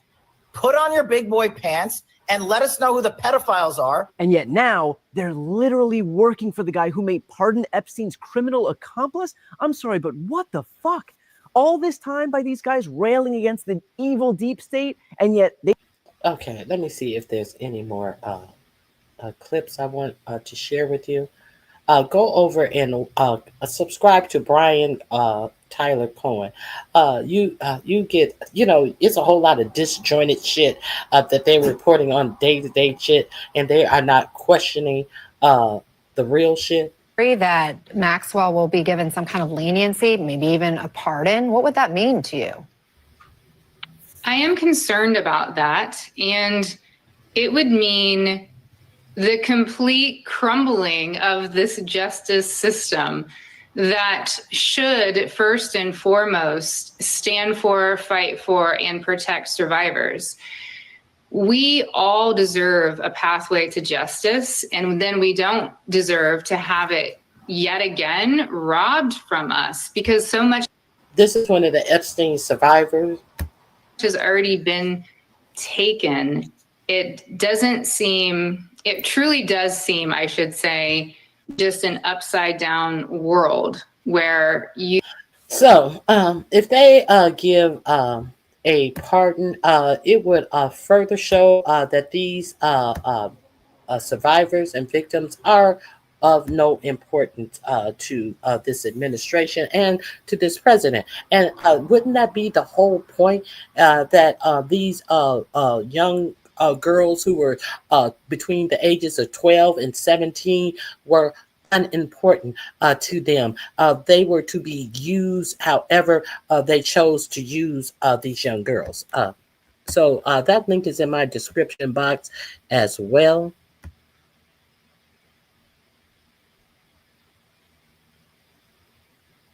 Okay, let me share something else with you. If you haven't seen Epstein talk about 4547, if you haven't, we know 4547 pled the fifth over 400 times in his own cases.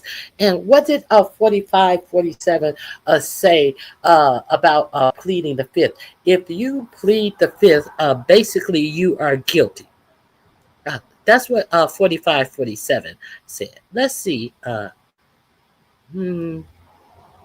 Let's see what Epstein has to say about his relationship with 4547.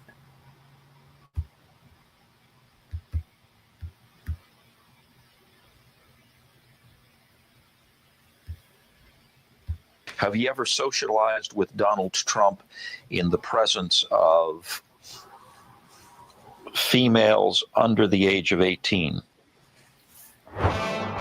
Much to Donald Trump's chagrin. I don't know that I've ever used the word chagrin before, but when it's related to Donald Trump, I'm happy to break it out.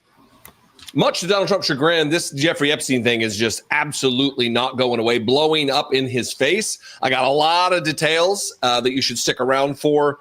First, let's talk about this bombshell resurfacing of a deposition, a short clip from a deposition of Jeffrey Epstein during one of his criminal cases, in which he pleads the fifth when asked about his relationship with Donald Trump and if he's ever been in the presence at one of his little parties when there was a minor there.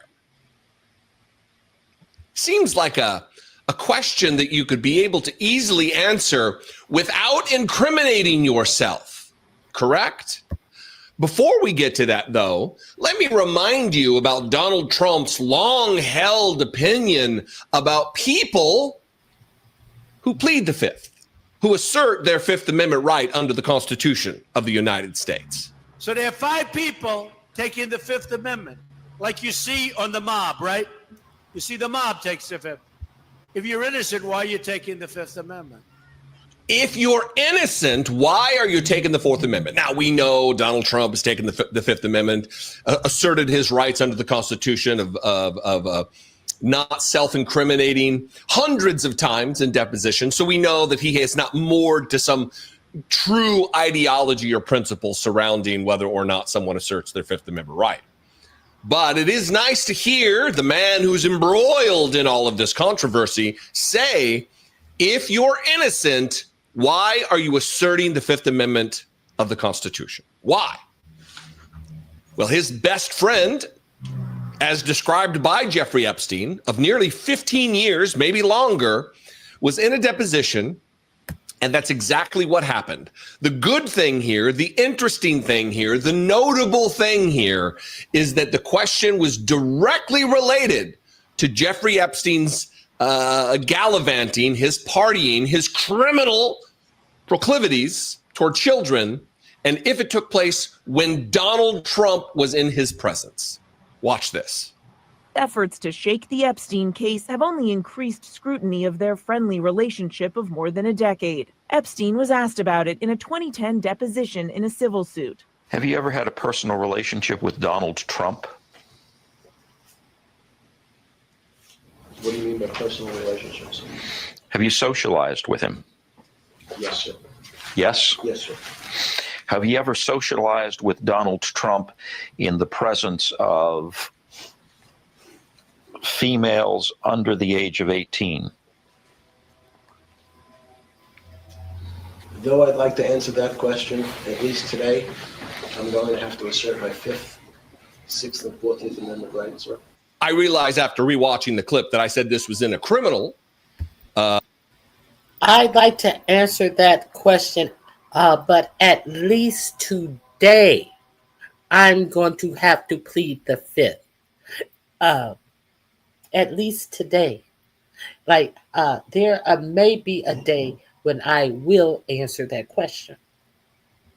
Okay, because that was during his first arrest, where he got a sweet deal from the prosecutor who wound up being 45, 47. What is it? Not energy secretary. In Donald Trump's cabinet in his first administration, the guy who gave him the sweetheart deal and only charged him with prostitution and having relationships with a child with a girl under the age of 18, and he only had to sleep in jail for, I believe it was 18 months, and he could do whatever he wanted to do during the day, and not be in jail, be wherever he wanted to be for 12 hours in the day. For half of the 24 hours, he could do whatever he wanted to do under the guise of a special work permit that they gave him. He was a alleged billionaire at the time, so they had to allow him. They couldn't have him financially crushed by us actually spending 24 hours a day for a little petty 18 months. That would ruin him. Who else get that type of treatment? And the prosecutor wind up being in 45, 47's first administration at cabinet level, until they start talking about the sweetheart deal that he got, and he resigned from that position. I think there was the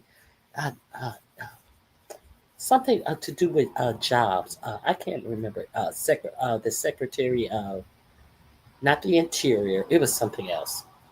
But then he got a cabinet position, and then when it came up the sweetheart deal that Epstein got, he resigned from his cabinet position. Huh? Okay. Let me see. Oh, and just in case, this is a side note. This is off topic. Just in case you guys did not hear, Candace Owens is being sued by the president of France and his wife for saying that the wife is a trans, looks like a trans man, and asking, do people believe that uh, Marco's wife is really a man? So now she is crying about freedom of speech and all of this type of stuff. They're suing you in Delaware, bitch. Okay, let me give you this side note right here.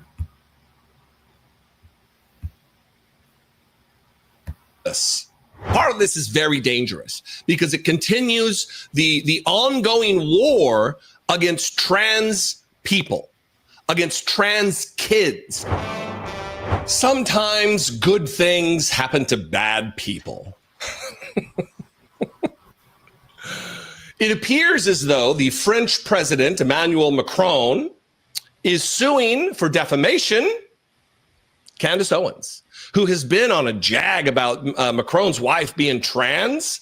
She's not, but calling her a man for months and months and months. She put like a series of videos, like did a deep dive on her conspiracy podcast. It's nice to see when people who are Hitler apologists, people who hang around with people who love Hitler, like Kanye West, and they wear their White Lives Matter sweatshirts like it's a goof, like they're really trailblazers in the thought space. Candace Owens is one of the most transparent, grifty charlatans in the entire MAGA movement. She is a vile, as far as I'm concerned. Look, obviously not black, haven't lived a black experience, but I can empathize. Let's not forget, Candace Owens sued her school for discrimination and went to the NAACP to help her sue her school for discrimination. And now Candace Owens talks much shit about the NAACP, and she declares that there is no discrimination against blacks. We are making it up. Okay, let's continue. Thighs and put myself into the shoes of people. And if I had a traitor in the midst, I think I would feel the way that a lot of people feel in the black community about Candace Owens. She is just fucking vile.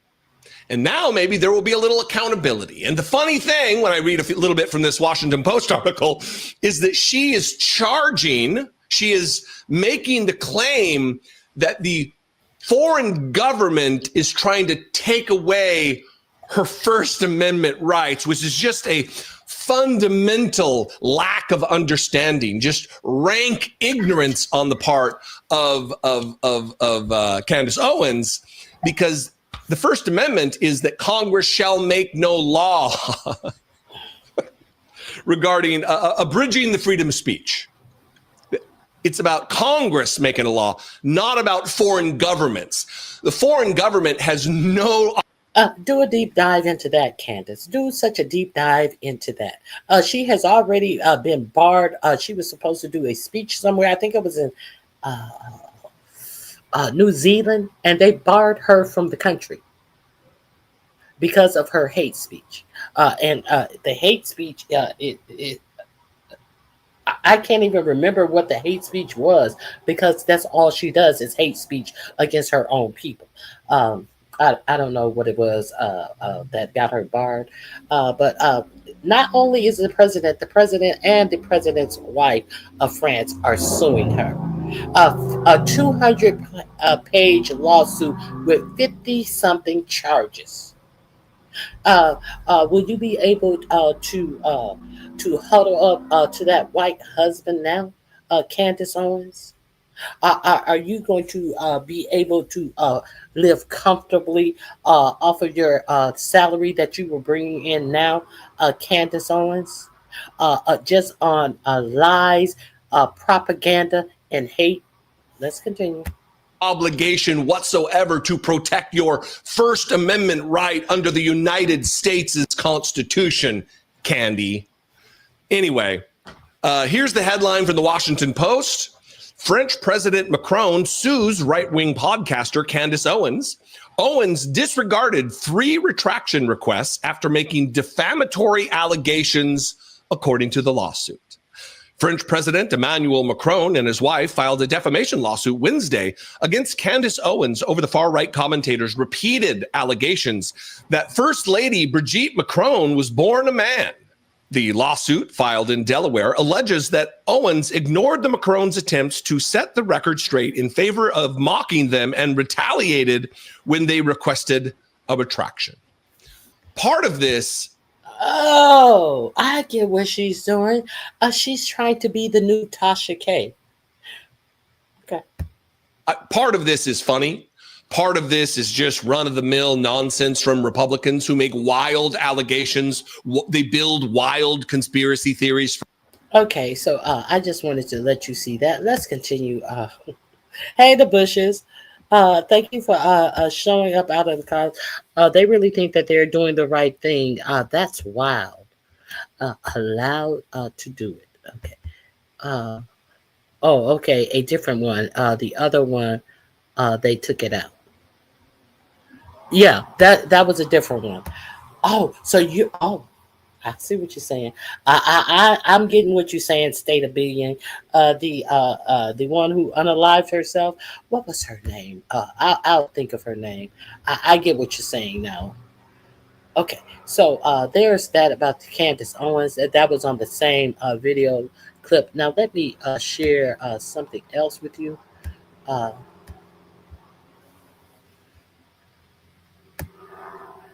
Here we go.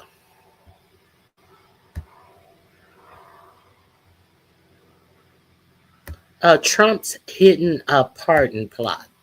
Okay. If you have not gone over to Heath Edwards, he is another new YouTuber. He has great content and great stories. Great news stories is what I'm saying. Justice met with Ghislaine Maxwell, and we are now learning that Donald Trump may be secretly working towards giving her a pardon. I'm going to tell you how that's all going to play out. I'm going to show you how Newsmax is actually already starting to lay the groundwork. And I also have some reporting from the New York Times that shows that Donald Trump is, in fact, implicated in these crimes. First, as I said, Ghislaine Maxwell did work with the Department of Justice. They say that she did not invoke any privilege. She never declined an answer. She answered all the questions truthfully, honestly, and to the best of her ability. She answered all questions and did not plead the fifth. A member of the Department of Justice said, and who is also Trump's former personal lawyer, I'm sure that's not a conflict of interest, said, "Today I met with Ghislaine Maxwell and will continue my interview of her tomorrow. Department of Justice will share additional information about what we learned at the appropriate time."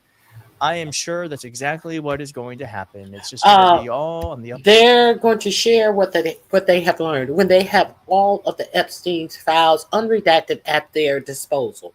So what is he telling you? He's going to tell you that he learned something new that doesn't appear in these files that Congress have subpoenaed. So if she when she goes before Congress and she says something that is not in the files that they have subpoenaed, and including her to testify before them, it's going to be because this is something new.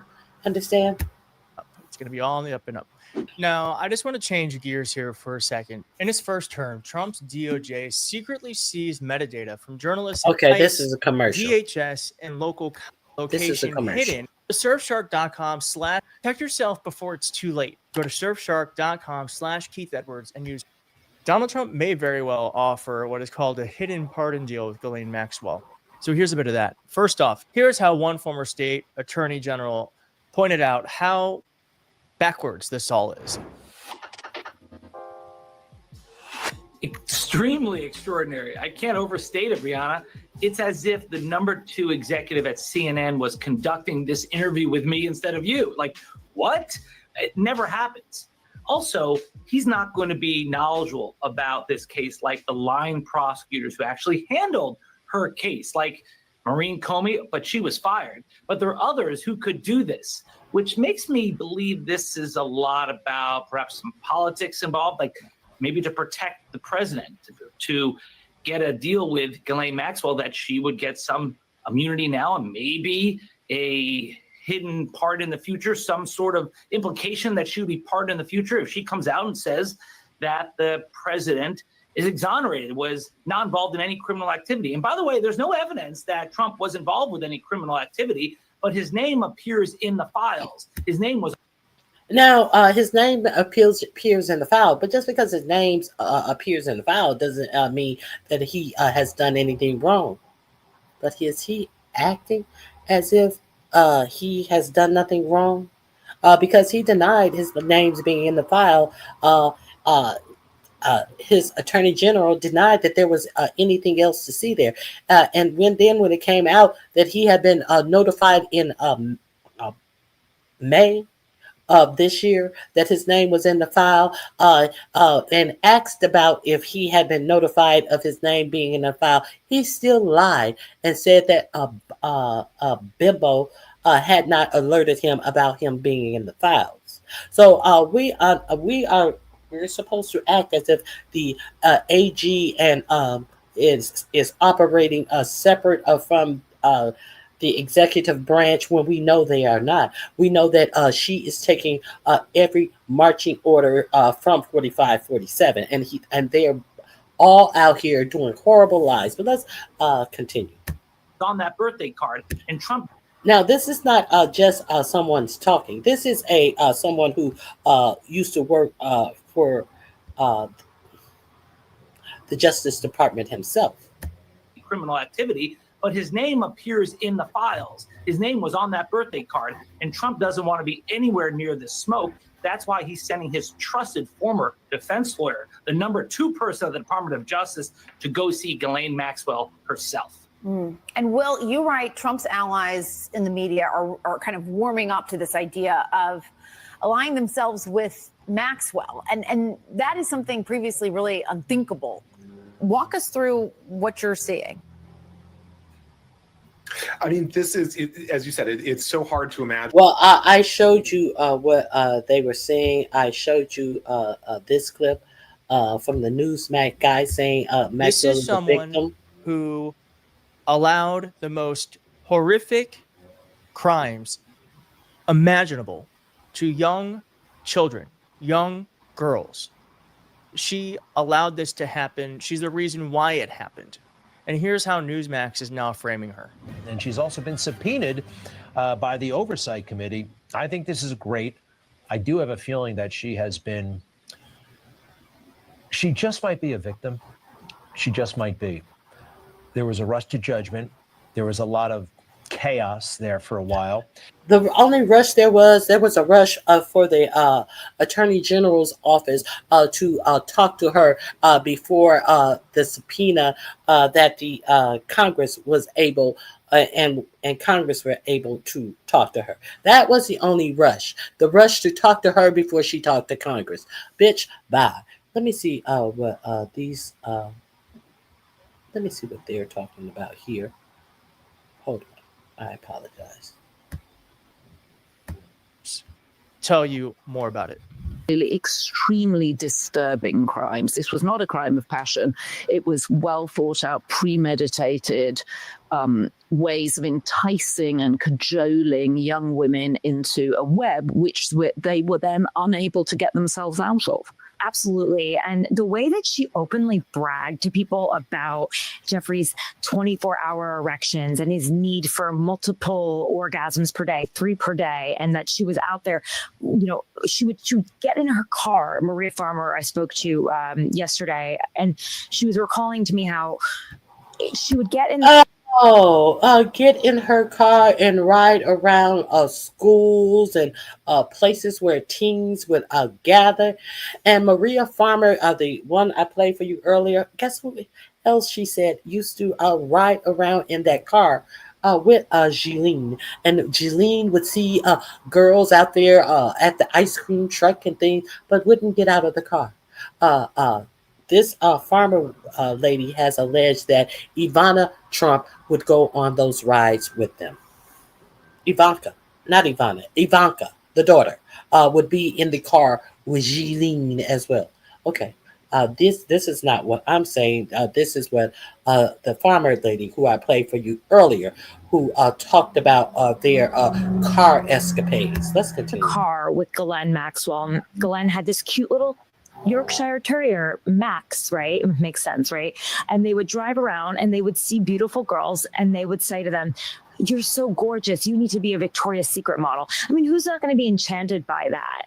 And she's in her Ralph Lauren and she's being driven around and she's like, "Please come to my townhouse. You know, I'm friends with the founder of Victoria's Secret."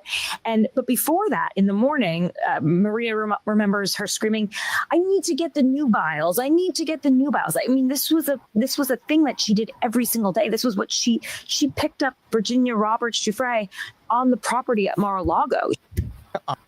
Virginia Roberts Dupre, for the state of being, that's the one who unalived herself. Who allegedly unalived herself and had been a vocal advocate and was speaking out all of the time. So Virginia Dupre, she was picked up at Mar-a-Lago, allegedly an employee at Mar-a-Lago. The link is in my description box. That's all I have on this one.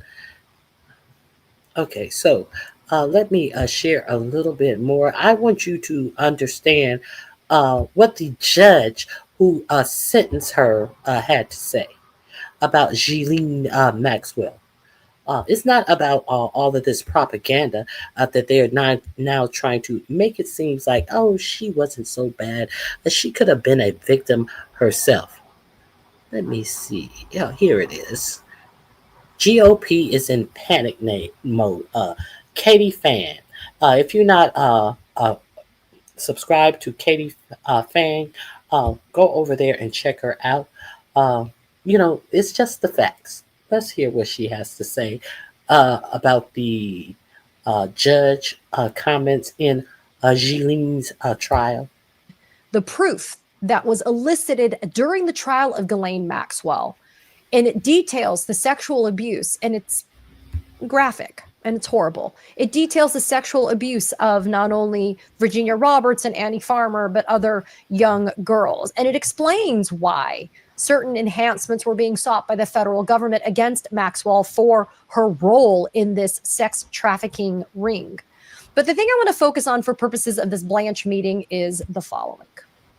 According to the government sentencing memorandum, and listen, this is the Department of Justice, right? So it's not like it's not supposed to be a certain DOJ here and a certain DOJ here. It's supposed to be the Department of Justice of the United States of America. But in this instance, this was back in 2022, which was what? This was the Biden DOJ, right? And this is what is said.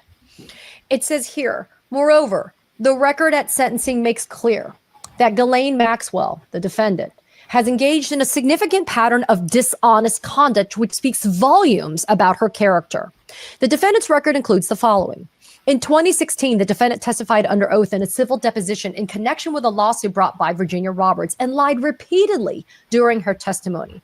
For example, she denied perjury, and she was convicted of perjury. But now, if she says the right thing, they want you to believe her. You heard the Tennessee cornball on the steps said, well, if she comes in and, she gives us more information, then we could probably, a pardon is something we have to leverage. But if she don't, then she can go back to jail for life. She got 20 years, and he's talking about sending her back to jail for life. Are we clear what this judge is saying? She was being sued in a civil case where all of this tawdry stuff was brought forward, and she was feigning as if she was destitute and broke. Now, if you guys don't know her actual background, she grew up in a millionaire family. It was you know at a I don't know. He was one of the richest man in the world at that time. He owned the Daily Mirror. He also I forget. He bought a new. I forget what American paper he bought. I think it was the New York Post. Forgive me if I'm wrong. He also bought a. He was a media magnet, and he used to fly. He used to fly to work. A helicopter would land on the lawn every morning and pick him up and take him to work. This is how rich her father was. Now, there are also allegations that her father was a spy for the Israeli. I forget the name of the actual unit in Israel. It is rumored that he was a spy, and it has also been rumored that Epstein was also a spy for that same agency, in Israeli agency, and it is also very questionable how you always hear them say a financial magnate, he's a billionaire, but as far as that client list, they are hard pressed to really understand how Jeffrey Epstein amassed his billions being a financier. They always want to tell you that's what he was, but to go into any other details about him being a billionaire from doing that, they're hard pressed to tell you. Okay, back to the perjury of it all. Let's go. Among other things, having given Annie Farmer a massage. As the evidence at trial established, that was a lie. Upon her arrest, the defendant was interviewed by pretrial services and told them that the home she owned in New Hampshire was owned by a corporation and that she was, quote, just able to stay there. That was a lie, as were her statements to pretrial services about her finances. In an order denying the defendant's renewed application for bail, the court remarked on the defendant's lack of candor about her finances and concluded that the defendant had misrepresented key facts to pretrial services and, by extension, the court. On November 1st, 2021, the court allocated the defendant about whether she had engaged in plea discussions with the government. Okay, people, let's focus on this part right here. Although the court's question called for a yes or no answer about plea offers, the defendant elected to volunteer the following, quote, I have not committed any crime. That was a lie. In preparation for sentencing. So she didn't say no. She did not say no. Let's continue. Maxwell refused to give any information about the circumstances of her marriage. She reported she had almost no assets, which is not true because apparently she had earlier represented she had approximately $22 million in assets. Here it goes. In short, the defendant apparently decides when she wishes to disclose facts to the court, and those facts shift when it serves the defendant's interests. Moreover, even now at sentencing. So, this is in her sentencing form that the judge said. So, she has been sentenced. So, do you think that her candor, her honesty will shift once she's has been visited by 4547's former attorney at the DOJ? With knowing that whatever she say could possibly get her a pardon, when she has interviewed and said that she don't even believe that Jeffrey Epstein took his own life. So what does she believe about her life and the possibility about her life in prison? Let's continue. The defendant has shown no acceptance of responsibility, and her submission fails to even mention, much less accept responsibility for the harm she has caused her victims. Instead, her entire submission is an effort to cast herself as a victim of her father, of Epstein, of the media, of prosecutors, of the Bureau of Prisons. Okay. This link is in my description box. Let me go a little bit further. I just want you to understand. Uh, this is what the judge thought of her, but the media is trying to turn her into a victim. A what? A victim.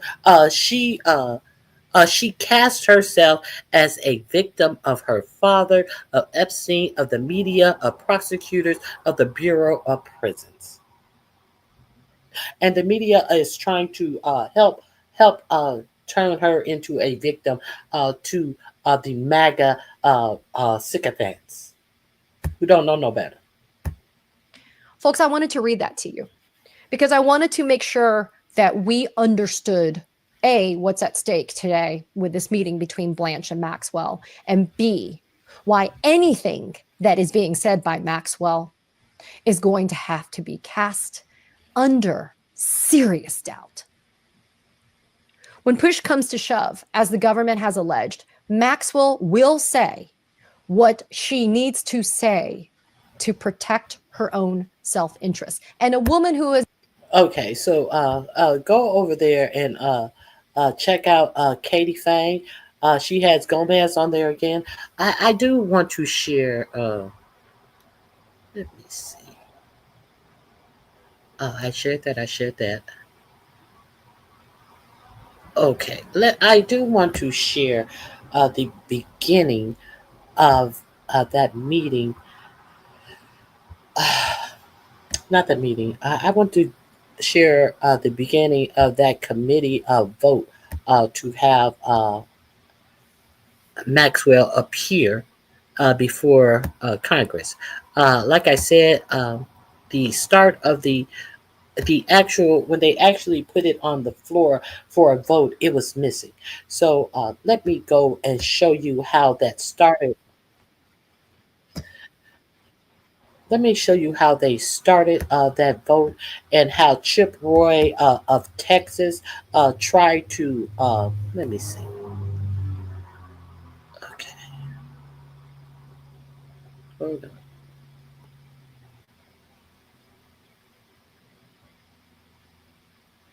Hold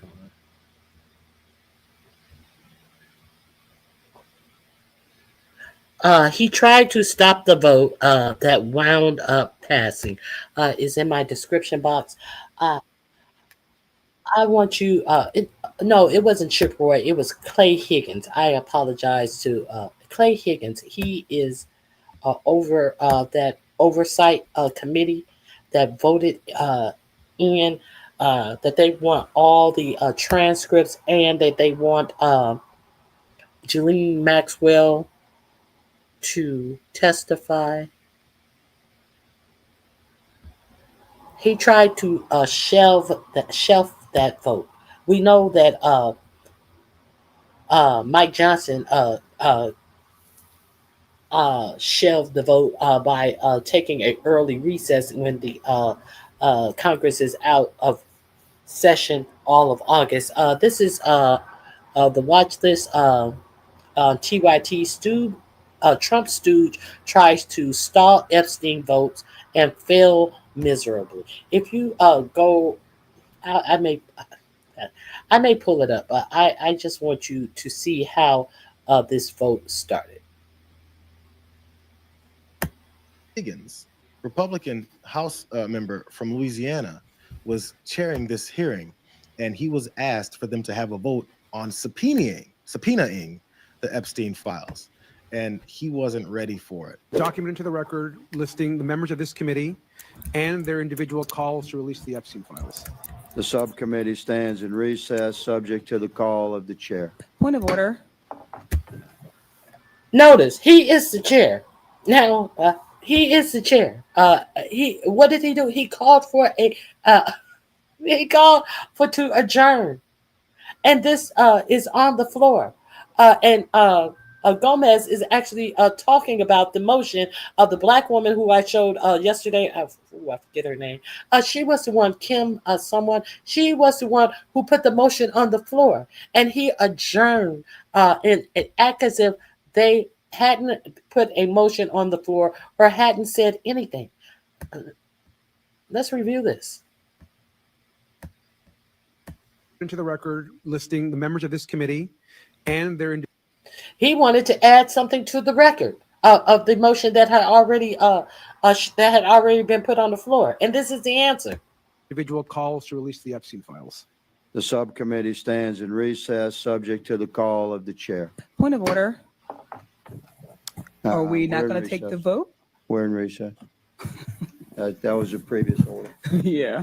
Mr. Chair, we need to take the vote from the motion. We're in recess pursuant to the previous order, which passed without objection.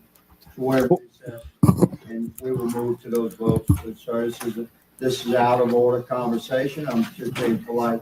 We had the previous order that we moved without objection. Votes would be moved until after deliberation. So, when is the actual? When are we back in session for this subcommittee after votes? That's subject to the call of the chair, as I stated. So We're going to do a reflective permanent of recess. the previous order. So stand by. Clay Higgins said stand by. He's chairing this committee for this particular evening. Representative Summer Lee asked for a vote to subpoena those files. As soon as that was asked for, Higgins said, we're adjourning, we're taking a recess. Didn't address it all, didn't say hell no, because, they'd have to take that vote. So as they argued over whether or not they're going to take this vote rather than go to this recess, he goes, well, according to the chair, whoever that is, that was me. Just said that we have to go to recess, so there's nothing I can do about it. Sorry about that, fellas. And then so they adjourned quickly and then came back. When they came back, they had to vote on it. And this is the second funny part about Clay Higgins, for some reason trying to cover more for Donald Trump. And now we will be calling up Ms. Lee's motion as amended. All those in favor, say aye. Aye. All those opposed, no. No. In the opinion of the, pardon? The ayes have it. In the opinion of the chair, the no has it. Recorded vote, sir. Recorded vote is called for. The clerk will call the roll. So he tried to say that it was not a pass, that it was the amendment did not pass. Do you see this? This is your government. Mr. Gosar. Mr. Biggs.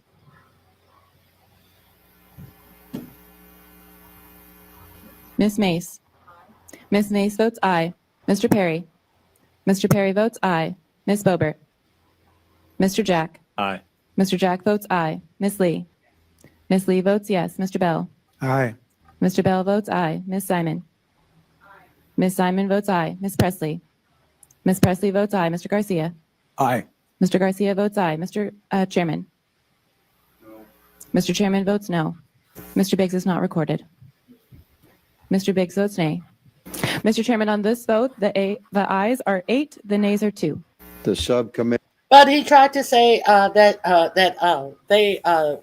they lost this vote, and then that's where it picked up on Forbes that I showed you yesterday. So all of this happened. Let me show you who actually put the vote on the floor right quick. Miss Lee. She is the one who actually put it on the floor. And they tried everything in their power to run away from this vote. So this was a subcommittee on child trafficking. And so let's see her. Since we're talking about this, she said, well, let's vote to subpoena the DOJ for the Epstein files. I found this today on the Associated Press. This is the very first. I know you're wondering why I'm doing it this way, because this is how they have this subcommittee chopped up, that you just can't go from beginning to end in this subcommittee. You think now this goes from her putting it on the floor, to her having to haggle with Nancy Mace about getting the word pertinent information or whatever put in there. They should. There, I cannot find this whole subcommittee meeting at all. But I just want you to know that they tried everything that they could to allow no vote on this, to allow the Department of Justice to consider what information this committee would get. Even though Nancy Mace voted on this, she wanted to have the Department of Justice restrict or approve what was pertinent to give to this committee. So she wanted to have it both ways. Let's continue. Let me make sure I'm sharing this with you.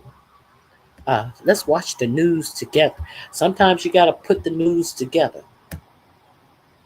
Right now, Speaker Johnson is helping Donald Trump block the release of all the files relating to child sex trafficker Jeffrey Epstein. If you want to take a stand against child trafficking, let's do it together. When powerful people exploit children, they must be held accountable for their actions. And if they try to mislead the public and hide evidence, we can't let them get away with it.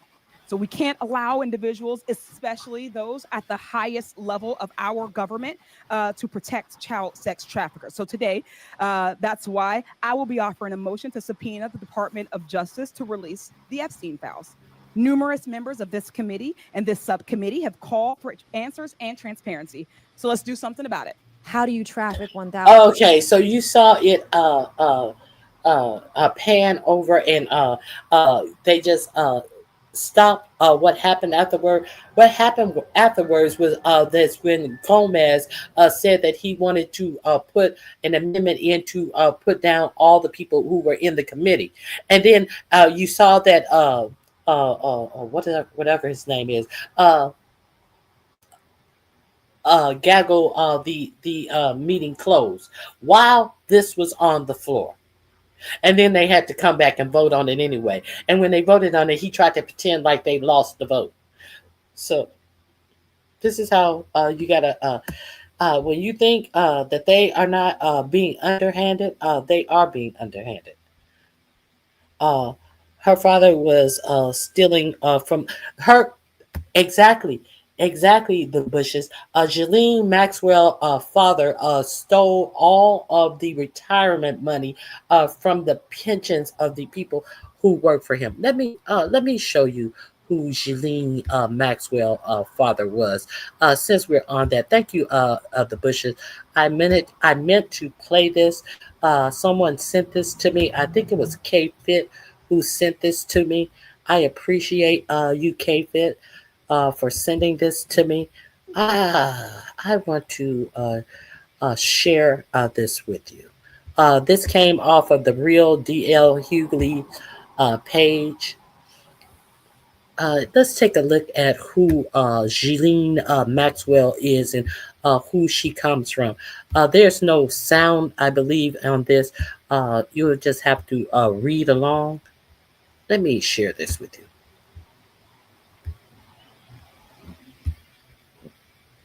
Here we go.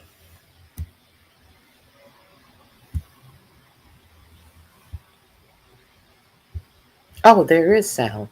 Oh, I think it's just music. If it's music, I'm going to take the sound off. Hold on. Let me restart this. Okay.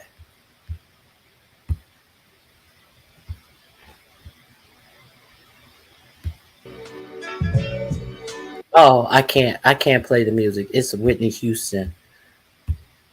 You guys know I can't play that. That's her and Daddy. Let me make sure. Okay, it is playing. That is Ghislaine and Daddy. Okay.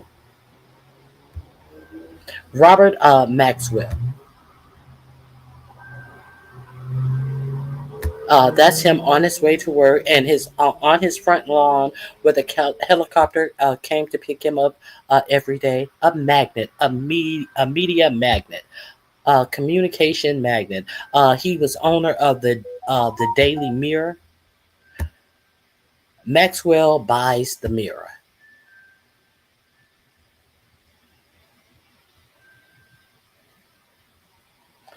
Unearthed photograph of exposed Robert Maxwell's crusade with the royal family. Now, why would he, a media maggot, have a crusade with the royal family? What crusade? There he is with the Queen. There he is with Princess Diana. There he is with Charles and Diana. There he is with Margaret Thatcher. There he is with Mother Teresa. He was like dog shit. He was everywhere. There he is with Bush. What's her name? Bush. Betty Bush. No, it ain't Betty Bush. Barbara Bush and old boy Bush. He knew everybody. Oh, who is that? Is that the Donald Maxwell insisted and his guests cooperated, including Donald and excluding minus Ivanka. Ivana, not Ivanka, Ivana. The Maxwell Mystery Publisher or Spy. Uh, this is a article saying uh, now he passed away under suspicious circumstances. They found him off of his yacht, floating dead, nude. A naked body was found floating face up in the chilling something something something. This Czech-born British publisher was reported mixing. Maxwell had died, had the flamboyant autocrat something something about his. I don't know what that report is. There's suspicion surrounding his death. I can't see the whole thing. Published now, they're saying that he quite possibly was the latter, the spy. Operated as a triple agent, Soviet KGB, MI6, and Mossad. Yes, that is what they are saying, that Epstein was a spy for Mossad. That's what I couldn't remember. Now, they're saying that he was a triple agent. Okay.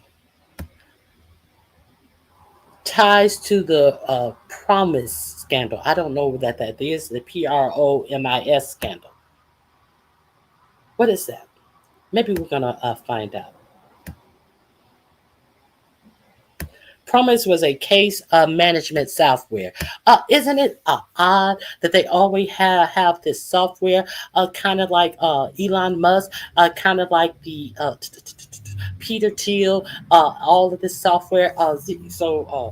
This software scandal is nothing new. Designed to track and manage criminal cases.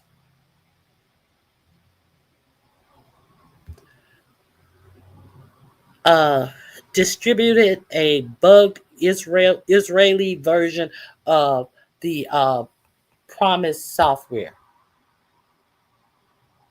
And what is that name of that software that I've been telling you about, that Peter Thiel is using, that the United States government is using, that Israel has been able to find where Palestinians are hiding and then send drones in to unalive them.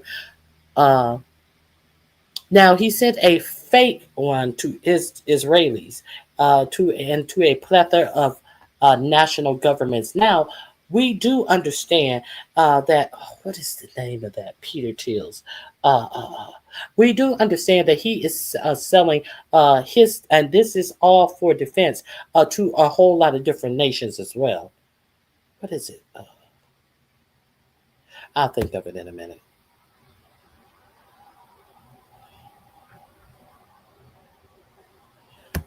So it was bugged by the Israelis. The Israeli version was bugged. That's what I'm getting. Enabled a mass spying by the government of Israel. So they are saying that he, in fact, was an Israeli spy.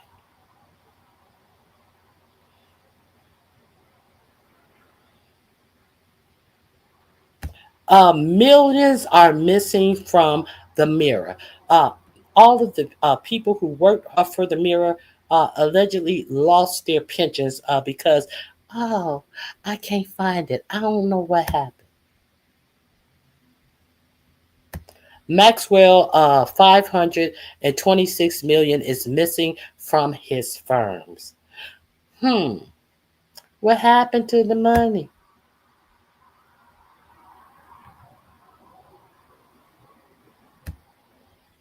This man stole our pension. Please help us get it back. The people who work for the Mirror are out there protesting. Robert Bob, Maxwell, private yacht, the Lady Ghislaine, named after his daughter. There it is again. Isn't that beautiful? Isn't that what pensions of a whole lot of people who work years for you and can do for you? This is the luxury yacht, and who was found belly up. Uh, Maxwell dies at sea. Did he fall or did he jump? There should be another, or was he pushed? I don't know.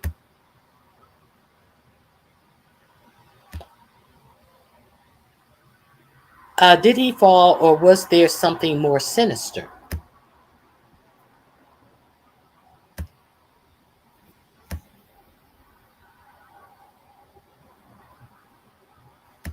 Robert Maxwell's strange and tragic death may have set his daughter Ghislaine on a path to Jeffrey Epstein. Oh, really? Really, bitch? Or was she living that life all the time?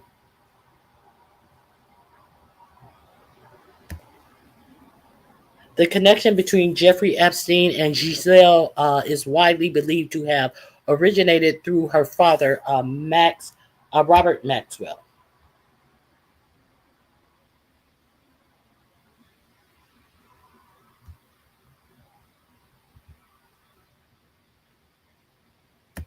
Okay. This is edited by at Blunts for Jesus. That will be where you will be able to find that at Blunts for Jesus. Lord have mercy. So I wanted to share that with you. Now, what else do I? Let me see. I share all of that with you.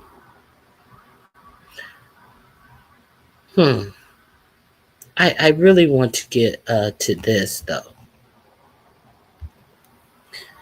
I definitely want to share something to you about some finances, about what your government is doing with your FEMA money. We understand that FEMA did not show up for the floods in Texas, and they went on and they made excuses. They told lies, and the story has died.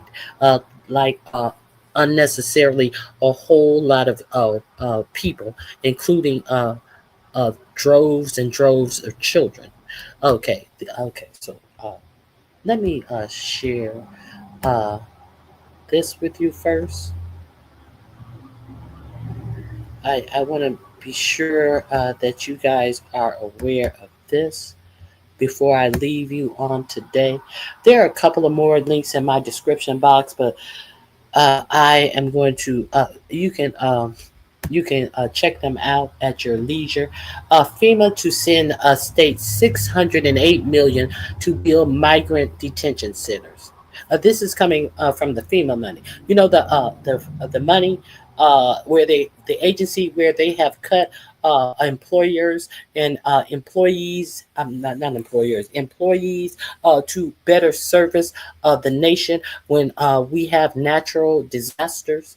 The agency where the FEMA director never showed up in Texas, never gave you an update about what was going on in the Texas floods.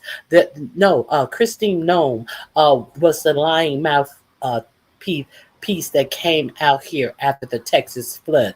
You did not hear from the director of FEMA at all. Do you understand that? Do you understand that they did not send out their water? What is it? What is it? The people who could do water rescue. They did not send them out for 3 days because Christine Nome put up a blockade that she had to approve every dollar amount. So the Rapid Water Rescue Team from FEMA, this is what they do, was not sent out for 3 days when there was no more water running rapidly where people could be rescued from. These people died. Okay, so FEMA is preparing to send $608 million to construct immigrant detention centers as part of the 45-47 administration's push to expand capacity to hold migrants. FEMA is starting a detention support grant program to cover the cost of states building temporary facilities, according to an agency announcement. States have until August 8th to apply for the funds, according to the Post. The Trump administration has been encouraging states to build their own facilities to detain migrants. This program provides a way for the administration to help states pay for it. Read more on this link. That is on the NBC News. FEMA is going to take money that is used to rescue you and the natural disasters that happen in your states to build more detention centers for migrants. The same migrants that they say that are taking money from you from being here. Well, yes, they're going to make sure that they take your tax dollar. They're doing all of this to reimburse to pay for the migrant problem that they say they have here in the United States. So why are they choosing to pay for it in this manner when the big beautiful bill has just passed? So what is in this big beautiful bill? Let's look at the budget for ICE in this big beautiful bill, and can you tell me why they are taking money from FEMA, the Federal Emergency Management FEMA, who is supposed to rescue you and help you get back on foot after a disaster rips your whole life? Why are they taking the money from FEMA when the ICE budget now bigger than most of the world's militaries? This is what this big, beautiful budget insured. But they're taking money that will protect you, and they're telling you that it's okay, that states are going to have to pay for themselves. Okay, so here we are.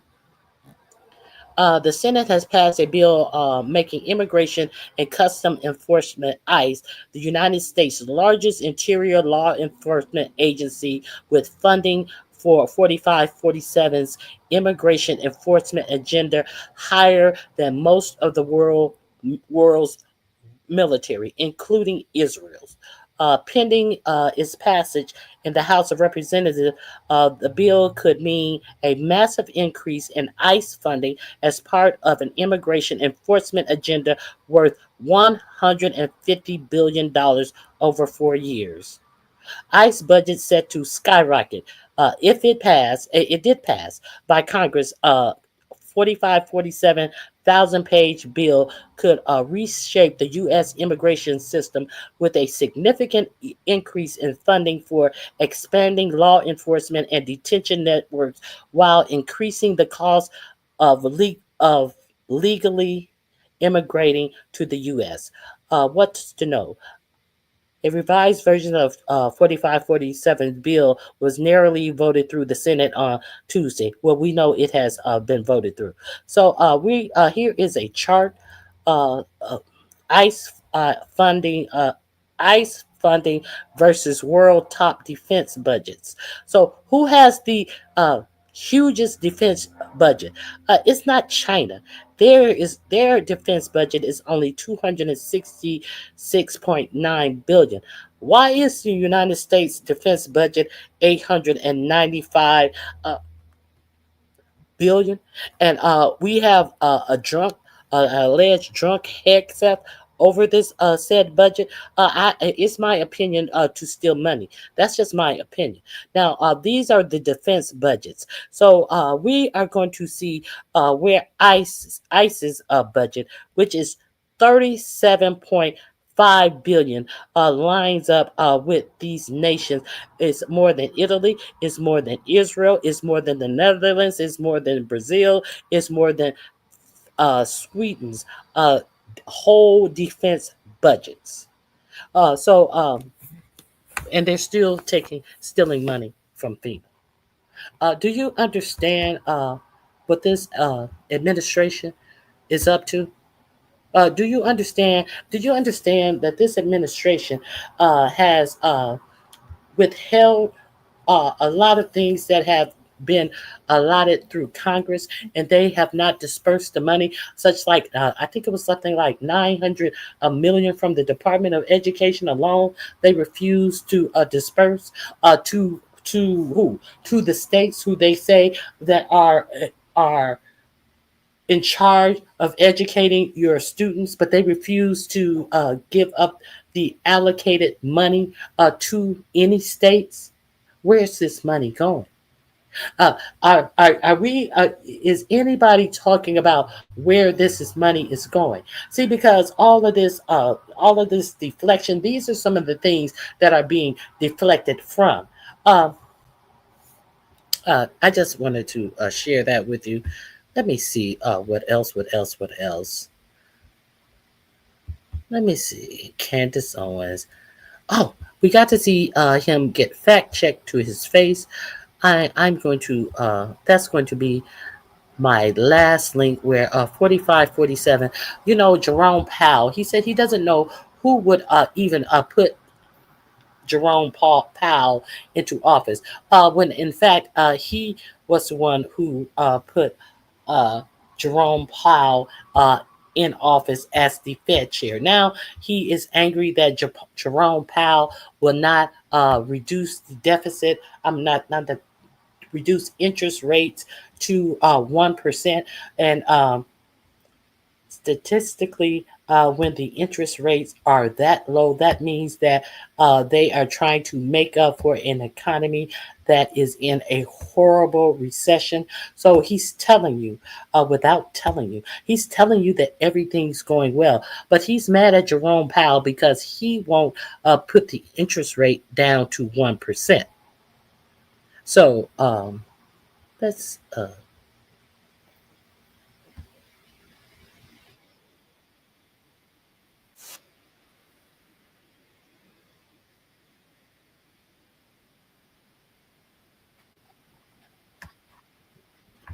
hold on one second.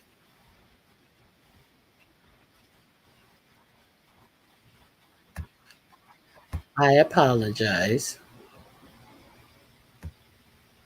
Oh, here we are. Now, Jerome Powell is building a new. They're building a new Federal Reserve building, and much like any construction, sometimes they go over budget, sometimes they don't. With all the up and downs of the markets and stuff, it's you know. Do you expect a big federal building to go over budget? Yes, it has. So now 4547 decides to take a visit to the construction site.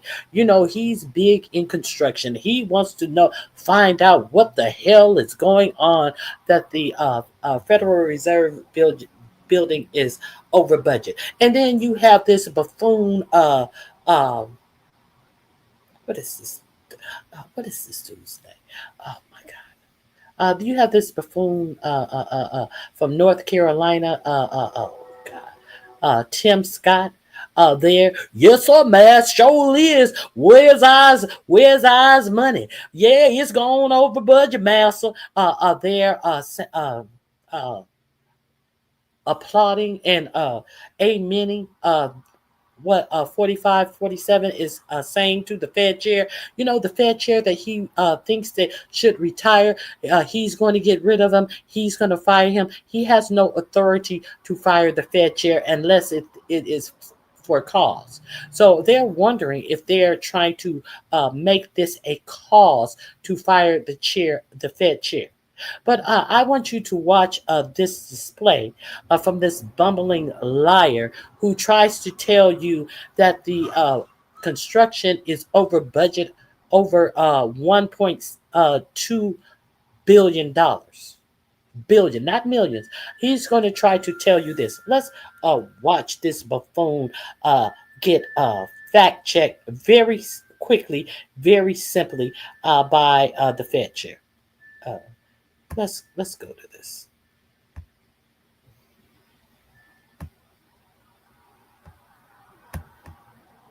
Worth watching. Well, thank you very much. Hold on, I think I have it playing too fast. Oh, it's on normal. So he tries to step out of the frame as he's about to talk to the press, and he brings him back over. I just want you to watch. I ain't gonna say nothing. I swear to God, I ain't. I swear to God, I'm not. You got to see this. We're looking at the construction, and we're with the chairman, as you know. Chairman, come on over. And we're just taking a look at what's happening. It's a tough construction job. They're building basements where they didn't exist or expanding them, and a lot of very expensive work. There's no question about it. And Tim has been with me for a long time, and you're in charge of the committee. So that is Tim Scott, the Republican senator from South Carolina, who is a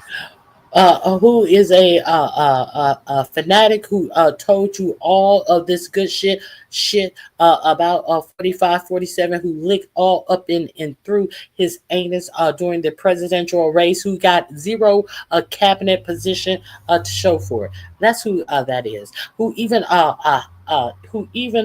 took his many people suspect homosexual ass and married him a white woman with 3-4 kids to prove that he was straight. This is Tim Scott. I'm just saying. Let's get back to this press conference. Tim Scott has a whole lot to say. You bring your lackey in when you want to try to perpetrate a fraud. Okay, watch him. Yes, sir, master. Show is master. Let's see this. Okay. Republican senator from South Carolina who is a feckless, unprincipled Trump sycophant, much like his fellow Republican senator from South Carolina, Lindsey Graham. One of the reasons I wanted to see it was the overruns of the expenses. Wanted to figure out. The reason why we wanted to see it was because of the overruns. We weren't trying to figure out. It wasn't 4547 who broached the topic that there are price overruns in a construction project. No, the reason why we wanted to see it is this Tom motherfucker. Let's continue. The overruns of the expenses. Wanted to figure out why. We wanted to figure out why. And then he looks at Jerome Powell as Jerome Powell has to answer to him. And then 4547, obviously he wasn't the one who brought this up. That wasn't his topic of conversation. But let's see what he pulls out of his pocket. And let's see his ass get checked. So we're taking a look, and it looks like it's about... I said, wait a minute. I said I wasn't going to interrupt. I'm not going to interrupt. Okay. they didn't exist or expanding them, and a lot of very expensive work. There's no question about it.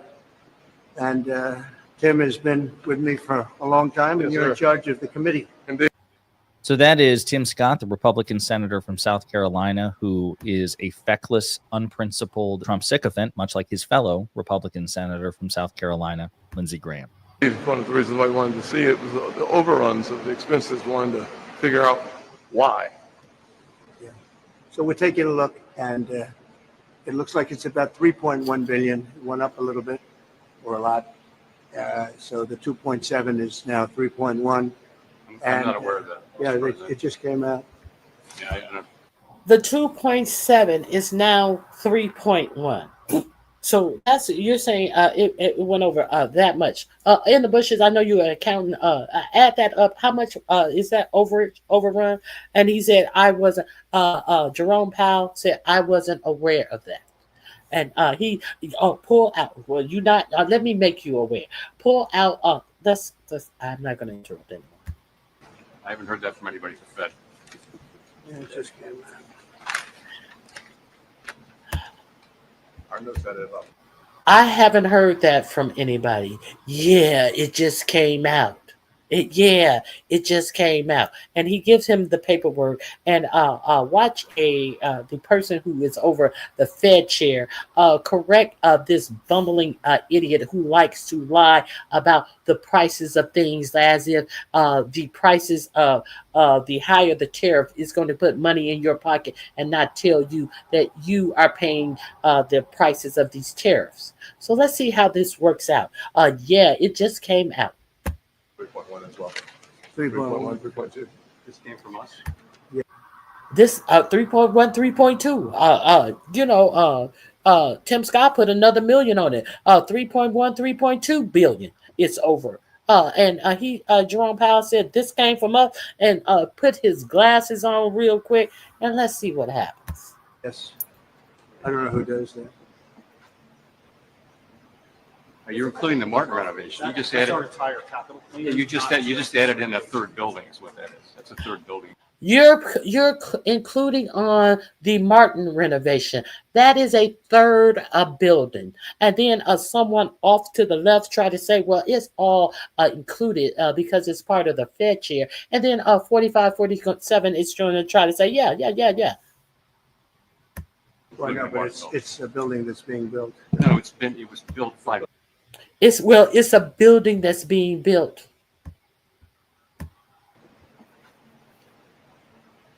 You're including the Martin renovation. You just added. Entire capital. Yeah, you just added in a third building. Is what that is. That's a third building. Well, no, including the but Martin building. it's a building that's being built. No, it was built 5 years ago.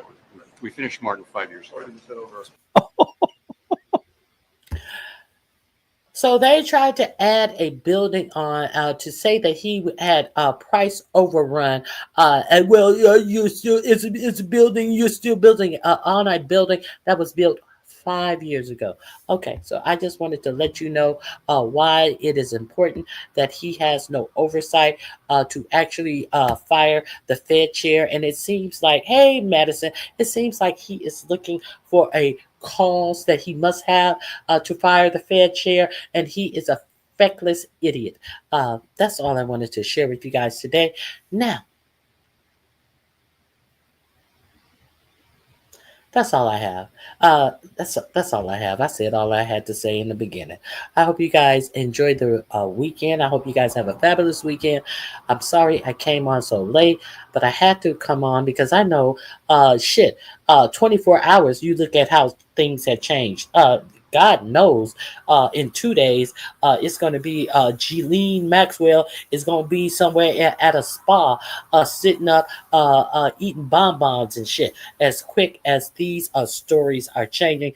But I just want to put your attention on the things that matter. That I don't have the. We're going to talk about this crypto scam that is going on. This bill that they have, they're trying to put through the House before Labor Day. That will absolutely fill 45, 47's pockets up, and absolutely be a detriment to anyone who is trying to get into this crypto market, which places like Walmart, places like Amazon are going to try to nudge you to use cryptocurrency. But if something happens to this currency, the only people who are going to benefit, it's kind of like the rush card. You know how the rush card, people went to their rush cards and they said that all their money was gone, they couldn't pay their bills. It's kind of like that. And Russell Simmons came out here and said it was a glitch, and the people, they could not sue for the money. They had to go through arbitration because that's how the rush card worked. And Russell Simmons was out no money behind that rush card. It's gonna kind of be like that. These crypto people are not going to have to replenish any lost money that you got in it, and they are writing this into the bill. So only the people, the owners of these crypto currencies and things are going to benefit, even if the bottom drops out or it has a glitch or something. They have a bill that they are trying to pass. It has some glorious name to it, to not even let you realize that they are talking about a crypto bill. They have been, I forget the name of this bill. They have been talking about it in little bird squirts and little, hey, we're about to pass, and it sounds like something glorious. It's only glorious for the rich people. Now, let me one last thing. That's it. Oh, wait a minute. Wait a minute. I'll see you guys. It's just so much going on. There's an interview with JD Vance that was done on MSNBC that you guys may want to go take a look at. Chris Hayes did it. Let me share a short with you of it. You may want to go over there and check out Chris Hayes on MSNBC. I'm just going to play a short on my way out. I do think that you guys should go check this interview out as well.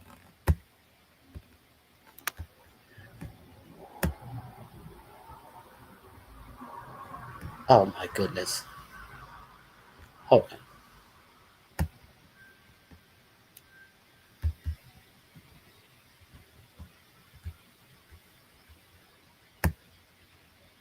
Good evening from New York. I'm Chris Hayes, and it is a very busy Friday.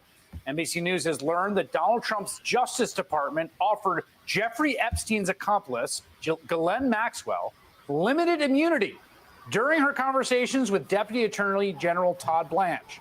Of course, there have been all sorts of developments on the relationship between Trump and Epstein. Today, I've been chatting with the Vice President of the United States, J.D. Vance, regarding that relationship.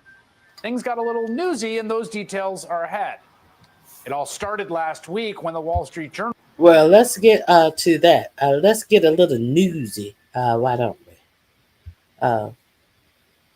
Where are we? Let's get newsy. You know, I'm newsy.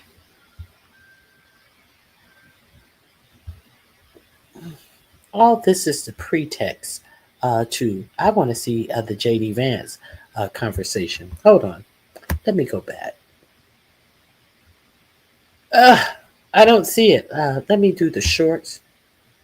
Go over there and check out Chris Hayes. Here we go. Now, our Vice President, J.D. Vance, who, as far as we can tell, hasn't been seen in public with Trump since this stuff got so messy and spends a lot of time on Twitter, did make a statement on Twitter many, many hours after the Wall Street Journal report. Quote, "Forgive my language, but this story is complete and utter BS. The Wall Street Journal should be ashamed for publishing. Where is the letter? Would you be shocked to learn they never showed it to us before publishing it? Does anyone honestly believe this sounds like Donald Trump?" So I figured with these new developments, I would follow it up with JD Vance about his suggestion the Trump letter is just BS fake news.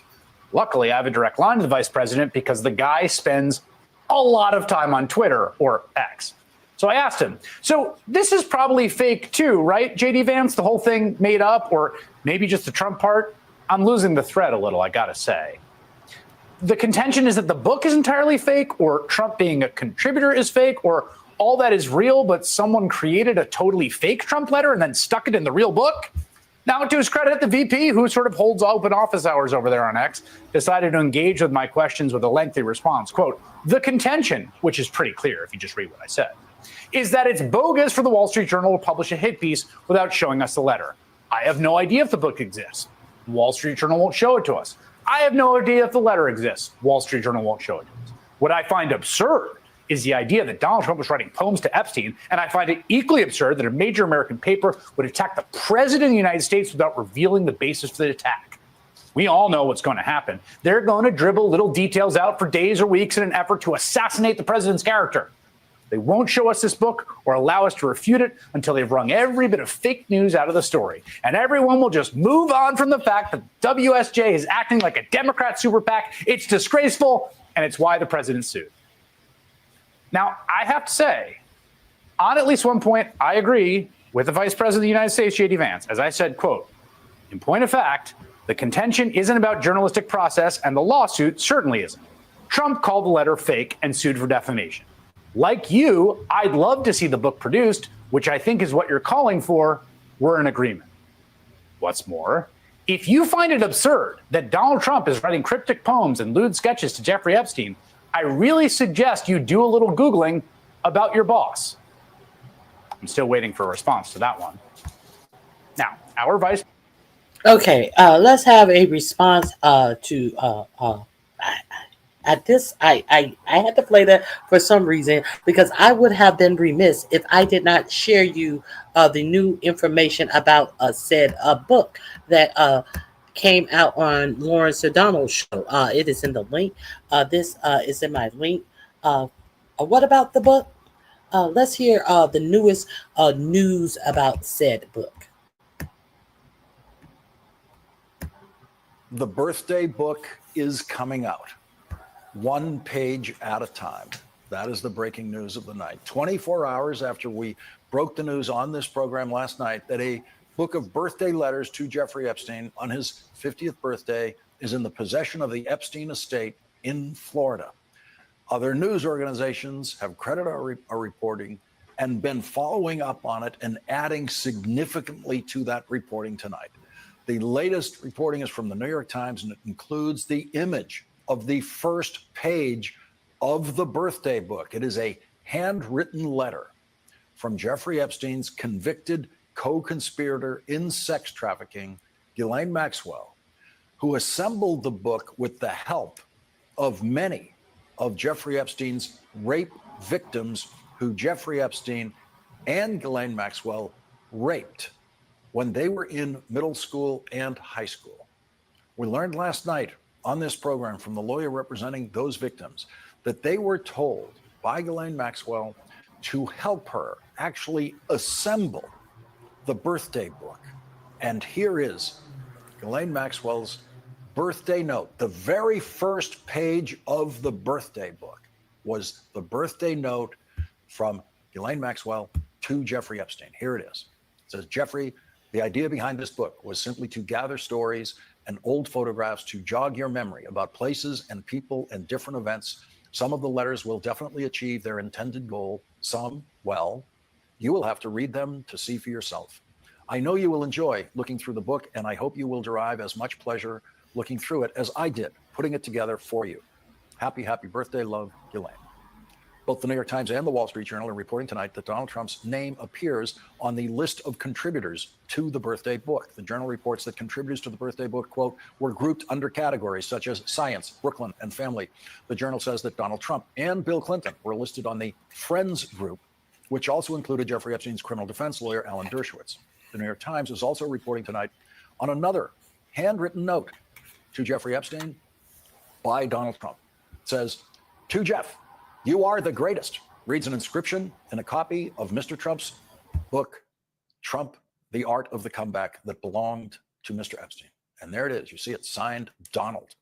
It's dated October 1997, the month the book came out. That signature you just saw will no doubt be compared by handwriting experts to the Donald signature, that one-word signature. So let me go back. I wonder if I missed this. Is this also a signature in the beloved Sharpie that 4547? Oh, it looks like it is in Sharpie as well. So it is said that that is the instrument of choice that 4547 uses, and it is also alleged that that is what this birthday drawing is pinned in as well, a thick marker. Okay. The link is in my description box. Go over there and check out the rest of the story. No one else is denying that they were in the book. Let me see. Go over there and check out. I think I've done enough. I've led you to the water. It is up to you to drink, as it were. I appreciate all of you. If you want to support the channel, $ Ronnie Q. Thank my mod, Very Carey, for being here. And I thank all of you who showed up. I'll see you guys around the YouTube streets tomorrow. Very Carey, did you drop your link? Because I have to go over there and see what the 3 questions were. That only 2 or 3 questions need to be asked. If you guys haven't watched Very Carey's live from this morning, go over there and take a gander as I am on my way. Let me drop her link. Let me drop Very Carey's link in the chat for you.